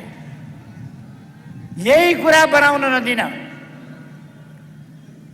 एउटा देशबाट बेष्टित नेपाललाई हामीले भूजडित बनायौँ। उत्तरतिरबाट पनि हामीले, चीनतिरबाट पनि हामीले परिवहन र यातायात सन्धि गऱ्यौँ, नाकाहरू खोल्यौँ। दक्षिणतिरबाट हामीले थुप्रैहरू नयाँ सहमतिहरू गऱ्यौँ, बन्दरगाहहरू लियौँ, नेपाललाई अनुकूल बनायौँ, सहज बनायौँ। अब विभिन्न परियोजनाहरू तयार भइरहेका छन्। पञ्चेश्वर अब बन्नेवाला छ। सँगसँगै चाँदनी दोधारामा 10 क्युमेक्स पानी अब 6 महिनाभित्र डिपिआर भएर हेडवर्क सुरु हुन्छ र अर्को सालबाट हामी सिँचाइको प्रबन्ध गर्न सक्छौँ। चाँदनी दोधारामा सिँचाइ जान्छ। तराईमा डुबान बाटो भनेर होस् अथवा बाँध भनेर होस्, सिमानामा बाँधेर तराईका खेतहरू डुबान हुन्थे। ती डुबानलाई हामीले कुरा गऱ्यौँ भारतसँग र डुबान हटाउने काम गऱ्यौँ। अझै केही कामहरू गर्नु छ, त्यसलाई अगाडि लाँदैछ। अनि कति वर्षदेखि, 20औं वर्षदेखि उलाकी राजमार्ग कुरा मात्रै हुने गरेको थियो, तर काम भएको थिएन। पहिलोपल्ट म प्रधानमन्त्री भएपछि हुलाकी राजमार्ग हामी आफै बनाउँछौँ भनेर, हामी आफै हुलाकी राजमार्ग बनाउँछौँ भनेर हामीले सुरु गऱ्यौँ। 10 अरबको 23 वर्षका लागि बजेट छुट्यायौँ र हुलाकी राजमार्ग आज लगभग पुरा हुने स्थितिमा छ। केही ठाउँहरूमा बाँकी छ, त्यो छिटै पुरा गर्ने तयारीमा हामी लागिराखेका छौँ। पूर्व पश्चिम राजमार्ग हामी चौडा गरिरहेका छौँ। 4 लेन 6 लेनको काम भइरहेको छ, साथीहरूले देखिरहनु भएको छ। नेपालमा रेल ल्याएका छौँ, अब केही दिनभित्रबाट नियमित रूपमा सञ्चालन गर्दैछौँ। पूर्व पश्चिम रेलको बाटो हामी निर्माण गर्दैछौँ। पूर्व पश्चिम रेलको बाटो केही ठाउँमा निर्माण सुरु भएको छ, केही ठाउँमा निर्माण अब सुरु हुँदैछ। पूर्व पश्चिम रेलमार्ग, उत्तर दक्षिण रेलमार्ग, काठमाडौँ रक्सौल रेलमार्ग, त्यसका लागि अब भारतसँग सम्झौता भएर डिपिआर भएको छ। अब त्यसको काम सुरु हुन्छ। डिपिआर अन्तिम अवस्थामा पुगेको छ। चीनतर्फ रेलमार्गको सम्बन्धमा हामीले सहमति गरेका छौँ। त्यसै गरेर नेपाललाई चीनसँग जोड्ने मामलामा टोखा छहरे सुरुङ मार्ग, बेत्रावती सेब्रुबेसी सुरुङ मार्ग, यसबाट केरुङलाई हामी 1 घण्टाको बाटो बनाउँदैछौँ। 1 घण्टाभित्र हामी केरुङ पुग्छौँ राम्रा बाटाहरूबाट। यस्तै गरेर नेपाललाई हामीले सुरुङ मार्गमा प्रवेश गराएका छौँ। अब नेपालको विकास अब सुरुङ मार्गमा प्रवेश गरेको छ। यही थानकोटबाट नौबिसे सुरुङ मार्ग खन्ने काम सुरु भएको छ, यहाँहरूले देख्नु भएको छ। अब त्यो काम छिटै नै हामी पुरा गर्दैछौँ। म यहाँहरूलाई आग्रह गर्न चाहन्छु, हाम्रा विकास निर्माणका कामहरू चौतर्फी रूपमा कृषिको आधुनिकीकरण, व्यवसायिकीकरणका लागि कृषिको आधुनिकीकरण कार्यक्रम हामीले अगाडि बढाएका छौँ। अब हाम्रा युवाहरू विदेश जान नपरोस्। हिजो एउटा परिस्थिति बन्यो, भयावह परिस्थिति। त्यस परिस्थितिले हाम्रा युवाहरू लस्कर लागेर विदेश जाने अवस्था बन्यो। अब हाम्रा नेपाली युवाहरू विदेश जानुपर्ने अवस्था नबनोस् भन्नका लागि प्रधानमन्त्री स्वरोजगार कार्यक्रम, युवा स्वरोजगार कार्यक्रम, रोजगारीका थप अवसरहरू अनेक ठाउँमा, 7वटा प्रदेशमा उद्योगहरूको स्थापना जस्ता कुराहरू हामी गर्दैछौँ। औद्योगिक ग्राम हरेक पालिकामा औद्योगिक ग्रामहरूको स्थापना गर्दैछौँ। प्रदेशहरूमा ठुला औद्योगिक क्षेत्रहरू तोकेर अब उद्योग अगाडि बढाउँदैछौँ। हाम्रो कोभिड-19 को कारणले तपाईँ हामीलाई थाहा छ हाम्रो जनजीवन, हाम्रो शिक्षा, हाम्रो स्वास्थ्य, हाम्रो पर्यटन र हाम्रा विभिन्न व्यवसायहरू सम्पूर्ण क्षेत्रमा उद्योग व्यापार सबैतिर कोभिड-19ले हामीलाई धेरै प्रतिकूलतामा पुर्यायो। गएको 1 वर्ष हामीले कोभिड-19 का विरुद्ध जुद्ध ठिक भयो, तर पनि हामीले हाम्रो जनताको जीवन रक्षा पहिलो कुरा हो भनेर जनताको जीवन रक्षा पहिलो विषय बनायो र त्यसमा ध्यान दियो। नेपालमा मृत्युदर त्यसै कारण कम रह्यो। बढ्दै गएको कोभिडलाई फेरि हामीले नियन्त्रण गरेका छौँ। अब त हामीले खोप पनि ल्याइसक्यौँ। अब खोप सुरु भइसकेको छ। फ्रन्ट लाइनमा बसेका डाक्टरहरू, नर्सहरू, स्वास्थ्यकर्मीहरू, सफाई मजदुरहरू, ड्राइभरहरू, प्रहरीहरू, खास गरी एम्बुलेन्सका ड्राइभर र अरू सहयोगीहरू, सब वाहनका ड्राइभर र सहयोगीहरू र सुरक्षाकर्मीहरू लगाए फोर फ्रन्टमा बसेका बढी खतरायुक्त काम गर्नु परिरहेका त्यस्ता ठाउँहरूमा खोप पुर्याउने कामलाई हामीले प्राथमिकता दिएका छौँ र खोपको अभियान चलिरहेको छ। यो अभियान निरन्तर हामी जबसम्म यो खोपको काम सक्दैनौँ र कोभिडलाई अन्त्य गर्दैनौँ, कोभिडलाई भगाउँदैनौँ, तबसम्म हामी जारी राख्नेछौँ। म दाजुभाइ दिदीबहिनीहरूलाई आग्रह गर्न चाहन्छु, हामी विकट परिस्थितिमा, अप्ठ्यारो स्थितिमा, त्यस स्थितिमा पनि त्यस स्थितिलाई पार गरेर अब एउटा सहज स्थितितर्फ जाँदैछौँ र हाम्रो देश अब विकासको बाटोमा अग्रसर हुँदैछ। हामीले ज्येष्ठ नागरिकहरूको भत्ता बढाएका छौँ। औपचारिक अनौपचारिक क्षेत्रलाई सामाजिक सुरक्षाको दायरामा ल्याएका छौँ। भर्खरै मात्रै 30,000 सरकारी कर्मचारी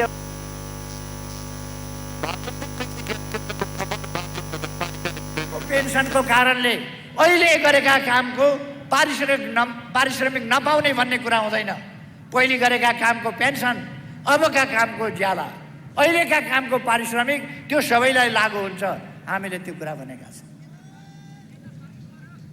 द्वन्द्व थियो हिजो द्वन्द्व थियो देशमा। त्यति बेला द्वन्द्वमा सबै पक्ष द्वन्द्व यस्तो चिज हो, यस्तो भयावह चिज हो जसले सबै पक्षलाई दुःख दिन्छ। हिजो द्वन्द्व थियो लडाकुहरू जसलाई जनताको सुरक्षाका लागि काम गर्दा उनीहरूले शहादत प्राप्त गर्नु पर्यो। उनीहरूका परिवार, कोही विधवा, कोही बेसहारा, कोही टोराटोरी, अभिभावकविहीन हुने अवस्था बन्यो। त्यसै गरेर कतिपय नागरिकहरू, कतिपय शिक्षक, कतिपय राजनीतिक कर्मचारी उनीहरूको हत्या भयो। जुनसुकै कारणले होस्, हिजो द्वन्द्वकालमा पीडित भएकाहरू सबैको हेरविचार सरकारले गर्नका लागि एउटा समिति बनाएको छ सरकारले। त्यसले अविलम्ब यस्ता कुराहरूको तथ्याङ्कहरू सङ्कलन गर्छ र सबैको हेरविचार गर्नेछ, उचित प्रबन्ध गर्नेछ। रोजगारीका अवसर, अनाथ भएका बालबालिकाहरूको शिक्षाको प्रबन्ध, घाइतेहरूको स्वास्थ्यको प्रबन्ध, यी कामहरू सरकारले गर्नेछ भनेर मैले पहिले नै भनिसकेको छु। म आग्रह गर्न चाहन्छु, त्यसकारण दाजुभाइ दिदीबहिनीहरू, तपाईँहरू अलमलमा पर्नु भएको छैन, खुसीको कुरा हो। अलमलमा परेकाहरूलाई पनि सम्झाएर बुझाएर अलमलबाट मुक्त गरेर देश निर्माणको यस महाअभियानमा सरिक गरौँ। हाम्रा राम्रा उद्देश्यहरू छन्। मैले एउटा अठोट लिएँ, देशलाई समृद्ध बनाइ छोड्ने, भ्रष्टाचार मुक्त बनाइ छोड्ने त्यो अभियान मैले लिएँ। त्यो अभियान लिएपछि त्यस अभियानलाई असफल पार्न, त्यो अभियानलाई बदनाम गर्ने, चरित्र हत्या गर्ने, जनतालाई गलत सूचना दिने र जनतालाई भ्रममा पारेर देशलाई अन्यत्र मोड्ने प्रयासहरू भए। जति बेला उत्तरतिरको बाटो पारवहन र यातायात सम्झौता मैले गरेँ, नाकाहरू खोलेँ, हो त्यति बेला मलाई सरकारबाट पहिलोपल्ट हटाइयो। यसपल्ट जब नक्सा छापियो, जब संविधान संशोधन भयो, त्यसपछि तुरुन्तै मलाई सरकारबाट नहटाइ नहुने उत्पात मचिन थाल्यो। तपाईहरुले देख्नु भएको छ। त्यसपछि उहाँहरू अचम्म त उहाँहरू राष्ट्रवादको हाउभाउ गर्ने, राष्ट्रवादको नारा लाउने नकली काम थाल्नुभयो। काम गर्न दिनु भएन। तपाईहरुले थाहा पाउनुभयो? काम गर्न दिनु भएन। 3 वर्षसम्म आयोगहरू बनेनन्। अहिले 2-4 जना मान्छे पार्टी छोडेर बाहिर गएपछि आयोगहरू बने। 3 वर्षमा आयोग बने। संविधानले आयोग बनाउने परिकल्पना गरेको, आदेश दिएको 5 वर्ष नागिसकेपछि 5.5 वर्षमा चुनाव भएको 3 वर्षपछि बल्ल आयोग बने। जब 2-4 जना मान्छे पार्टीबाट बाहिर गए, ती मान्छे छैनन्जेलसम्म हामीले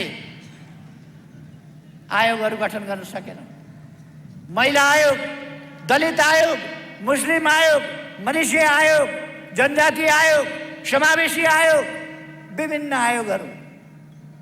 मानवाधिकार आयोग रिक्त भयो, बनाउने स्थिति छैन। बल्ल केही मान्छेहरूले छोडे, आयोग बने। आयोग बनेकोमा कत्रो पीर। आयोग बनेको भोलिपल्ट नेपाल बन्द। कत्रो पीर। आयोग बन्नै नहुने, जनताको काम गर्नै नहुने, दलितको काम गर्नै नहुने, दलितका समस्या उठाउनै नहुने, मधेसी समस्या उठाउनै नहुने, मधेसीका नाउँमा राजनीति गर्ने, दलितका नाउँमा राजनीति गर्ने, पिछडिएका क्षेत्र वर्ग जनताका नाउँमा राजनीति गर्ने, तर त्यसका निम्ति काम गर्ने आयोग बन्न नदिने। कस्तो षड्यन्त्र! त्यस्ता षड्यन्त्रहरूलाई चिरेर हामीले आयोग बनायौँ। काम गर्न दिएन। बीचमा यहाँहरूलाई थाहा छ, काम गर्न दिएन। यो 5 वर्ष चलाऊ, यो 5 वर्ष चलाऊ। तर उहाँहरू केपी ओलीले हट्नुपर्छ, पार्टी फोड्नुपर्छ, केपी ओली हट्नुपर्छ, अनि जोडजाम गरेर विभिन्नसँग मोलतोल गरेर जसरी पनि केपी ओलीलाई हटाउनुपर्छ, देशलाई भड्कालामा हाल्नुपर्छ। त्यसलाई उहाँहरू स्थिरता भन्नुहुन्छ, त्यसलाई स्थायित्व भन्नुहुन्छ। के त्यो स्थायित्व हो र? उहाँहरू जनतालाई धोका दिँदै हुनुहुन्छ। आफ्नो महत्त्वाकांक्षाका लागि, आफ्नो स्वार्थका लागि, आफ्नो अहङ्कारका लागि, व्यक्तिगत अहङ्कारका लागि उहाँहरू यी सब काम गर्दै हुनुहुन्छ।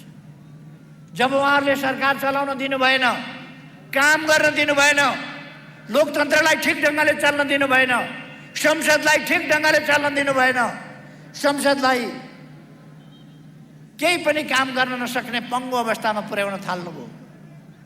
र फेरि पहिलेकै जस्तो किनबेचको राजनीति, पहिलेकै जस्तो समीकरणको राजनीति, भएको बहुमतको सरकार ढालेर अनि जोडजामको अस्थायित्व, अस्थिरता, त्यतापट्टिको राजनीति उहाँहरूले गर्न खोज्नुभयो। त्यसकारण मैले काम गर्नै नपाउने अवस्था भएपछि नेपाली जनताका बीचमा ताजा जनादेशका लागि जानु पर्यो। काम गर्न नदिने ठिक कि काम गर्न खोज्ने ठिक? तपाईहरुले कसलाई साथ दिने फैसला दिनुस् भनेर मैले जनताका बीचमा जानु पर्यो। म यहाँहरूलाई प्रश्न गर्न चाहन्छु, अस्थिरताको राजनीतितर्फ नै हामी जाने कि चुनावतर्फ, जनताका बीचमा जाने कि अस्थिरतातर्फ जाने? म भन्न चाहन्छु अस्थिरतातर्फ होइन, चुनावतर्फ जाउँ। म सबै दाजुभाइ दिदीबहिनीहरूले एकपल्ट भनिदिनुहोस्, सबैले एकपल्ट, सिंहै काठमाडौँले देशले सुन्ने गरी सबैले भनिदिनुहोस् एकपल्ट, अस्थिरता होइन, चुनावतर्फ जाउँ। अस्थिरता होइन, चुनाव चाहियो। अस्थिरता होइन, चुनाव चाहियो। जनता के भन्छ? जनता के भन्छ?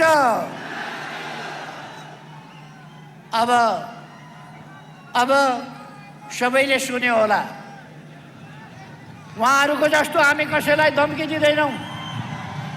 उहाँहरू धम्कीको भाषा बोल्नुहुन्छ, हामी धम्की दिँदैनौँ। हामी आग्रह गर्छौँ, हामी अनुरोध गर्छौँ, हामी विनम्रताका साथ अनुरोध गर्छौँ। हामी धम्की दिँदैनौँ। उहाँहरूले भन्नुभयो, अदालतलाई धम्की दिनुभयो उहाँहरूले, निर्वाचन आयोगलाई धम्की दिनुभयो उहाँहरूले।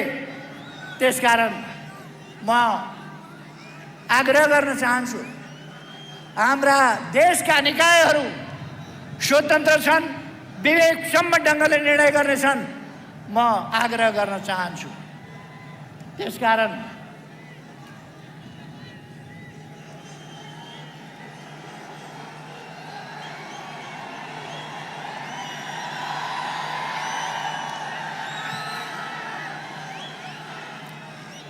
म आग्रह गर्न चाहन्छु, अब देश चुनावतर्फ गयो। देश चुनावतर्फ गयो। अब चुनावले फैसला गर्छ कसको सरकार बन्नुपर्छ। चुनावले फैसला गर्छ। त्यसकारण म भन्न चाहन्छु, फैसला गर्ने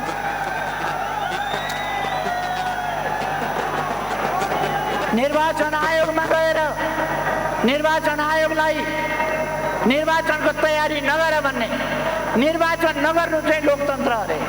निर्वाचन हुने भयो भने निर्वाचन हुँदा देश सङ्कटमा पर्छ अरे। निर्वाचनबाट देश सङ्कटमा पर्छ। जनताले अभिमत प्रकट गर्दा, जनताले सरकार छान्दा, जनताले आफ्नो फैसला दिएर त्यो फैसला अनुसार देश अगाडि बढ्दा देश सङ्कटमा पर्छ। केही मान्छेहरूले कुनामा बसेर षड्यन्त्र गरेर अरूका लागि काम गर्दा देश सङ्कटमा पर्ने हो। देशलाई सङ्कटमा पर्न दिनु हुँदैन। अब नेपाली जनताको चेतनाको स्तर यति माथि उठेको छ, यति सजगता नेपाली जनतामा आएको छ। अब कसैले पनि लोकतन्त्र खोज्नु सक्दैन। नेपालमा लोकतन्त्र मासिन सक्दैन। लोकतन्त्रको भविष्य उज्जवल छ। लोकतन्त्र सुदृढ छ, किनभने नेपाली जनता सचेत छ। अब नेपाली जनता सचेत छ। यहाँ कसैले कुनै हिसाबले पनि लोकतन्त्रलाई केही गर्छु भनेर नचिताए हुन्छ, लोकतन्त्रतर्फ कर्के आँखा नलगाए हुन्छ, कसैले प्रतिगमन नसोचे पनि हुन्छ। यो देश अब अघि बढ्यो।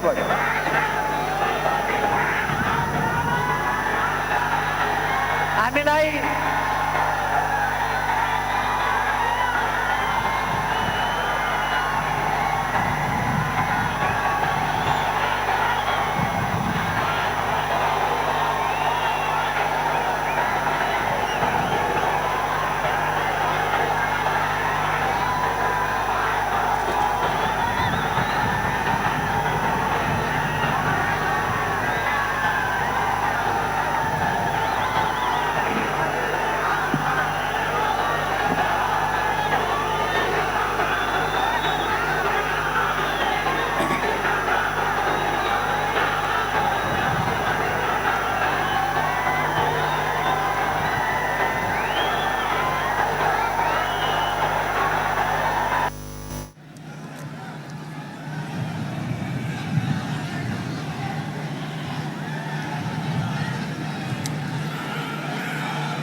चिसोले आँखामा नि आँसु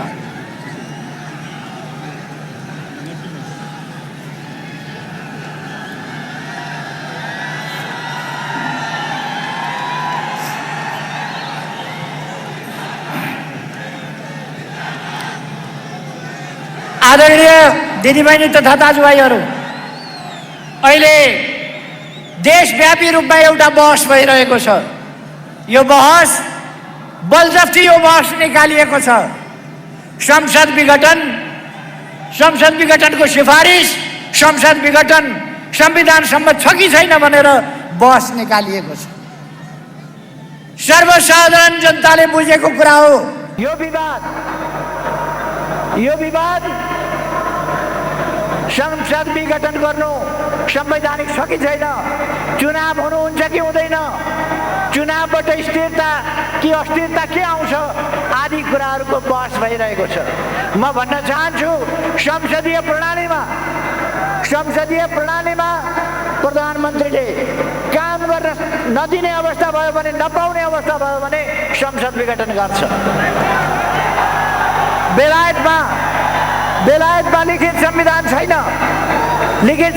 छैन अथवा त्यहाँ प्रधानमन्त्रीले संसद विघटन गर्ने लेखेका छैन, लेखेकै छैन कतै प्रकारान्तरले पनि। तर प्रधानमन्त्रीले अस्ति भर्खर संसद विघटन गरेर चुनाव गराउनु भयो। यसरी प्रधानमन्त्रीले संसद विघटन गर्छ काम गर्न दिएन भने ताजा जनादेश लिन पर्दछ। हाम्रै बलमा संसदमा आएर हामीलाई नै काम गर्न नदिने, हामीलाई नै काम गर्न व्यवधान गर्ने अनि सरकारले काम गरेन भनेर आलोचना गर्ने त्यस प्रकारको प्रवृत्तिको जवाब हामीले चुनावबाट खोज्नु पर्दछ, जनताको ताजा जनादेशबाट खोज्नु पर्दछ। म नेपाली सम्पूर्ण दिदीबहिनी दाजुभाइहरूलाई, नेपाली युवाहरूलाई, नयाँ पिँढीका भाइ बहिनीहरूलाई आग्रह गर्न चाहन्छु, भविष्य तपाईहरुको हो। तपाईहरुले कुनै पनि नाटकबाजहरूका नाटकका भ्रममा परेर, तिनका छली कुराका भ्रममा परेर देशलाई गलत बाटोमा जान दिनु हुँदैन। देशलाई तपाईहरुले सही बाटोमा ल्याउनु पर्दछ। म ज्येष्ठ नागरिकहरूलाई भन्न चाहन्छु, आदरणीय दाजु दिदीहरू, बाबाहरू, तपाईहरु ज्येष्ठ नागरिकहरूले लामो इतिहास देख्नु भएको छ। अहिलेको सरकारले जसरी काम गरेको छ, अहिलेको सरकारले जनताका लागि जसरी काम गरेको छ, प्रहरीका लागि, सेनाका लागि, कर्मचारीका लागि, शिक्षकका लागि, किसानका लागि, मजदुरका लागि, गरिबका लागि, व्यापारीका लागि, बुद्धिजीवीका लागि, शिक्षकका लागि, हरेकका लागि जसरी काम गरेको छ त्यसरी इतिहासमा कुनै सरकारले काम गरेको थियो? यति छिटो विकास कुनै सरकारले गरेको थियो? अहिले जस्तो काठमाडौँ कहिल्यै थियो? अहिले जति बाटा कहिल्यै बनेका थिए? अहिले जति पुल कहिल्यै बनेका थियो? कोभिडले अलिकति हामीलाई दुःख दियो। त्यो कोभिडले दुःख दिएको स्थितिबाट हामीले केही कामहरूमा पर्यटन हाम्रो धेरै पछाडि पर्यो यो एक वर्ष। अब पर्यटनलाई हामी उठाउँछौँ। उद्योगहरू पछाडि परे कोभिडको कारणले, अब हामी अगाडि बढाउँछौँ। कोभिड यहाँ मात्रै भएको होइन, हाम्रो गल्तीले होइन, हाम्रो सजगताले बरु कोभिड नियन्त्रित भएको छ। मृत्युदर कम छ, उपचार राम्रो छ। कुन अवस्थामा थियो देश? एउटा उपचार हुँदैन थियो। आज एक दिनमा 82 ठाउँबाट एकैचोटि कोभिडको स्वाब टेस्ट हुन्छ। 82 ठाउँबाट, 300 भन्दा बढी ठाउँबाट आज हामी भ्याक्सिन दिइरहेका छौँ। एकै दिनमा 309वटा अस्पताल एकै दिनमा हामीले शिलान्यास गर्यौँ। साथीहरूलाई थाहा छ, हिजो दानाथ पुष्पाको ट्रान्समिसन लाइन र त्यहाँको सब स्टेसनको उद्घाटन भयो। अस्ति 19 गते नेपालको सबभन्दा ठुलो, इतिहासकै सबभन्दा ठुलो ढल्केबर सब ट्रान्समिसन लाइनको सब स्टेसन, त्यसको उद्घाटन भयो। यस्ता प्रगतिहरू अत्यन्तै तीव्रताका साथ भएको छ र अब हामी छिटै नै विद्युतको क्षेत्रमा आत्मनिर्भर हुँदैछौँ। लोड सेडिङ अन्त्य गरिएको छ। कसैले लोड सेडिङ फेरि फर्किन्छ भन्छन्, होइन। विभिन्न प्रकारका भ्रमहरू फिजाएका छन् यहाँ। कहिले केपी ओलीले आजको यो सभा केका लागि भनेर हिजोसम्म पनि भन्दै थिए, आज बिहानसम्म पनि त्यो बाटोमा, लाइन चौरको बाटोमा हिँड्नेहरूले भन्दै थिए। आज बिहानसम्म पनि राजतन्त्र फर्काएको घोषणा गर्छ अरे केपी ओलीले। जो केपी ओली आधा दशकभन्दा बढी समय गणतन्त्रका लागि लड्यो, आधा दशकभन्दा बढी समय लोकतन्त्रका लागि लड्यो, आधाभन्दा बढी समय सामाजिक न्याय र समानताका लागि लड्यो। त्यो केपी ओलीले राजतन्त्र फर्किएको घोषणा गर्छ अरे। हामीले लडेर सङ्घीय लोकतान्त्रिक गणतन्त्र ल्याएका छौँ। यो सङ्घीय लोकतान्त्रिक गणतन्त्रात्मक प्रणालीलाई कसैले तलमाथि गर्छु भन्ने नसोचे पनि हुन्छ। थोरै शब्दमा म भन्न चाहन्छु, सङ्घीय लोकतान्त्रिक गणतन्त्र हामीले ल्याएका छौँ, लडेर ल्याएका छौँ, बलिदान दिएर ल्याएका छौँ, यसको कार्यान्वयन गरिरहेका छौँ, यसको कार्यान्वयन गरेर अगाडि जान्छ। यसले हाम्रो विकासमा बाधा दिएको छैन।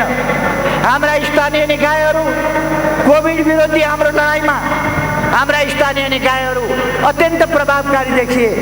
म स्थानीय निकायका जनप्रतिनिधिहरूलाई धन्यवाद भन्न चाहन्छु।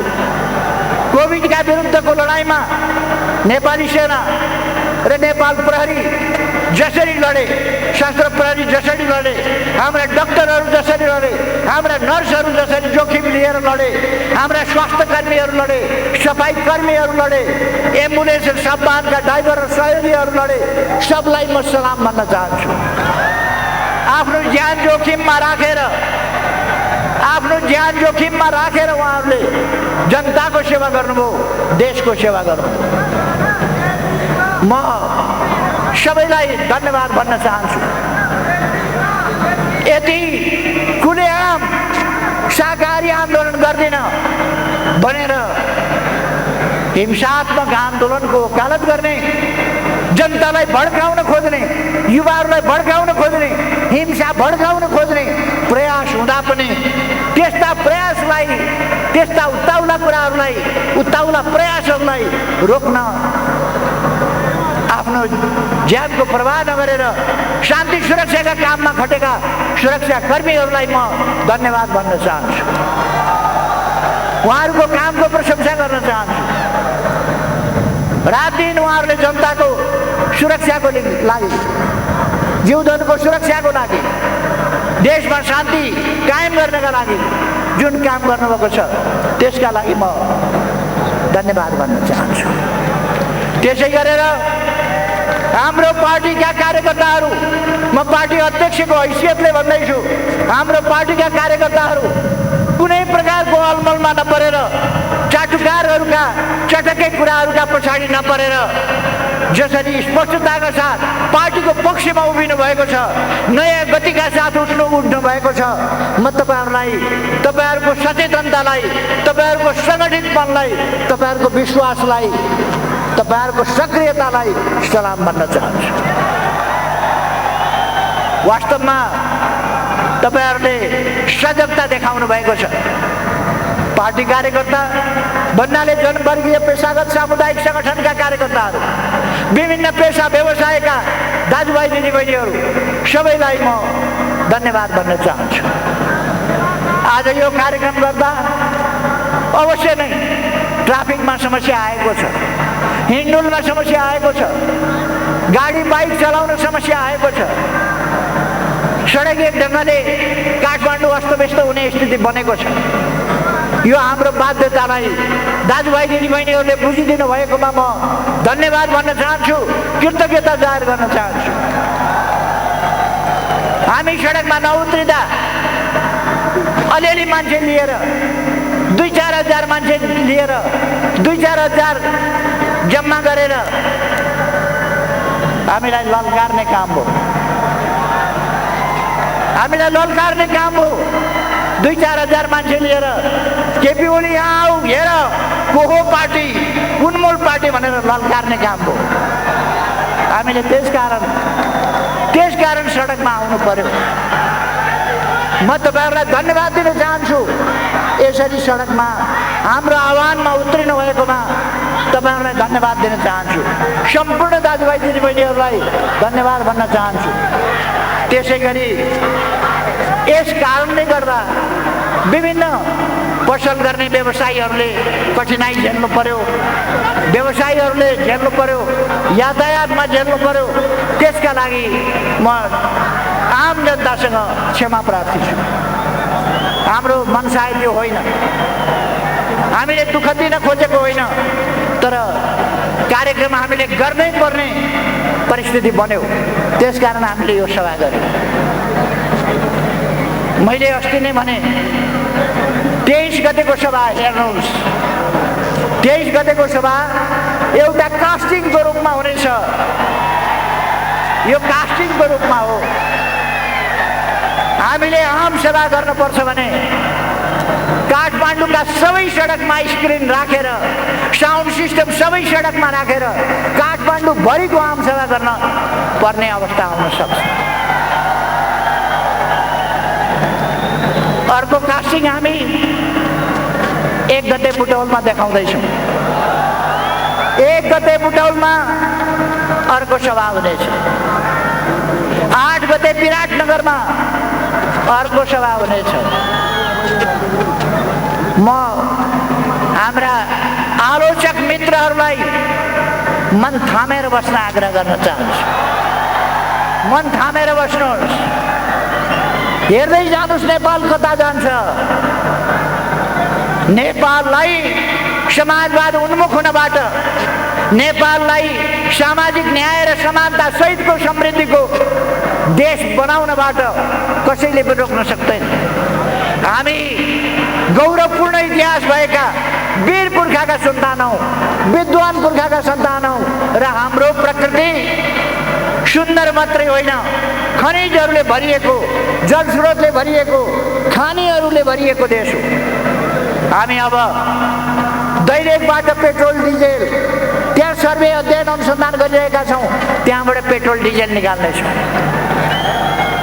हामी धौबादीबाट, नवलपरासीको धौबादीमा हामीले विशाल फलाम खाने भेट्टाएका छौँ र त्यहाँबाट फलाम र स्टिल उत्पादन गर्न सकिने परीक्षण भइसकेको छ। अब उत्पादन गर्ने कामतिर हामी थाल्छौँ। तनहुँको मिनम डाँडाबाट, पर्वतको फलाम खानीबाट निक्लिने फलाम त्यसै उद्योगसँगबाट हामी स्टिल र फलामका कामहरू गर्नेछौँ। फलाम र स्टिलका औजारहरू, सामग्रीहरू उत्पादनका कारखानाहरू खोल्नेछौँ। हामी तामाखानी जाजरकोटबाट, त्यस्तै गरेर बैतडीबाट फस्फोरसको खानी, यस्ता खानीहरू अध्ययन गरिरहेका छौँ र त्यसबाट अब हामी बिस्तारै रासायनिक मल आफ्नै देशमा उत्पादन गर्ने र कृषिको उत्पादकत्व बढाउने काममा सुरु गरिरहेका छौँ, अध्ययन गरिरहेका छौँ। त्यसकारण म दाजुभाइ दिदीबहिनीहरूलाई भन्न चाहन्छु, हामीले निराश हुनुपर्ने कुरा छैन। हामी देश विकास गरेर अगाडि बढ्न सक्छौँ। एकताबद्ध भएर देश विकासमा हामी लाग्यौँ भने हाम्रो देश विकासको अभियानलाई कसैले पनि रोक्न सक्ने छैन। म यो कुरा साथीहरूलाई विश्वास दिलाउन चाहन्छु। अब मैले धेरै समय नलिउँ, साथीहरूलाई घर फर्किनु पनि छ, त्यसकारण म धेरै समय लिन चाहन्न। फेरि एकपल्ट यहाँहरूको यस जागरणलाई म सलाम भन्न चाहन्छु, यस जागरणलाई म स्वागत गर्न चाहन्छु, यस जागरणलाई धन्यवाद भन्न चाहन्छु। युवा पङ्क्ति अझ सक्रिय भएर लागोस्, म आग्रह गर्न चाहन्छु। कार्यकर्ता पङ्क्ति सक्रिय भएर लागोस्, म आग्रह गर्न चाहन्छु। नवयुवा विद्यार्थीहरू अझ सक्रिय भएर आत्मविश्वासका साथ लाग्नुहोस्, म तपाईँहरूलाई आग्रह गर्न चाहन्छु। र यस सहभागिताको लागि म तपाईँहरू सबैप्रति आभार व्यक्त गर्न चाहन्छु र सञ्चारकर्मी मित्रहरू, मिडिया र अरू तमाम यस सभालाई सफल पार्न क्रियाशील हुनुभएका सबै महानुभावहरूमा पार्टीको तर्फबाट हार्दिक धन्यवाद ज्ञापन गर्दै म आफ्नो भनाइ यहीँ टुङ्ग्याउँछु। धन्यवाद सबैलाई। सबैमा शुभ होस्।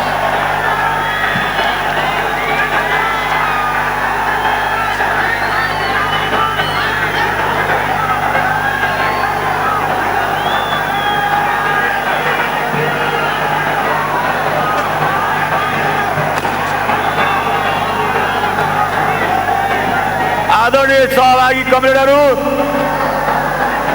आज बागमती प्रदेश संगठन कमिटी नेपाल कम्युनिस्ट पार्टीले नेपालमै सबभन्दा ठुलो आमसभा गर्न सफल भयो। यो आमसभामा सहभागी हुनुभएका सम्पूर्ण सहभागीहरूलाई हार्दिक धन्यवाद दिन चाहन्छु। त्योभन्दा पनि धेरै राष्ट्रको काम र देशको काम, पार्टीको महत्त्वपूर्ण काम हुँदाहुँदै पनि बागमती प्रदेश संगठन कमिटीले आयोजना गरेको यस कार्यक्रममा उपस्थित भएर सारगर्भित मन्तव्य दिनुहुने सम्माननीय प्रधानमन्त्री एवं पार्टीका श्रद्धेय अध्यक्ष कमरेड केपी ओलीलाई बागमती प्रदेश संगठन कमिटीबाट हार्दिक धन्यवाद र बधाई ज्ञापन गर्न चाहन्छु। कमरेडहरू, जुन उत्साह हामीले पालेका छौँ, जुन ढङ्गले आज यहाँबाट फर्केपछि दुईटा कुरा गर्नुपर्छ। एउटा संगठन निर्माण, दोस्रो जनाजा गर्यौँ भने आगामी वैशाख 27 2078 मा हुने निर्वाचनमा फेरि हामीले 2/3 बहुमत ल्याउने छौँ। त्यो 2/3 बहुमत ल्याउनको लागि आजैदेखि खटेर नेपालको समृद्धिको लागि काम गरिदिनुहुनुमा हार्दिक धन्यवाद, हार्दिक आह्वान गर्न चाहन्छु।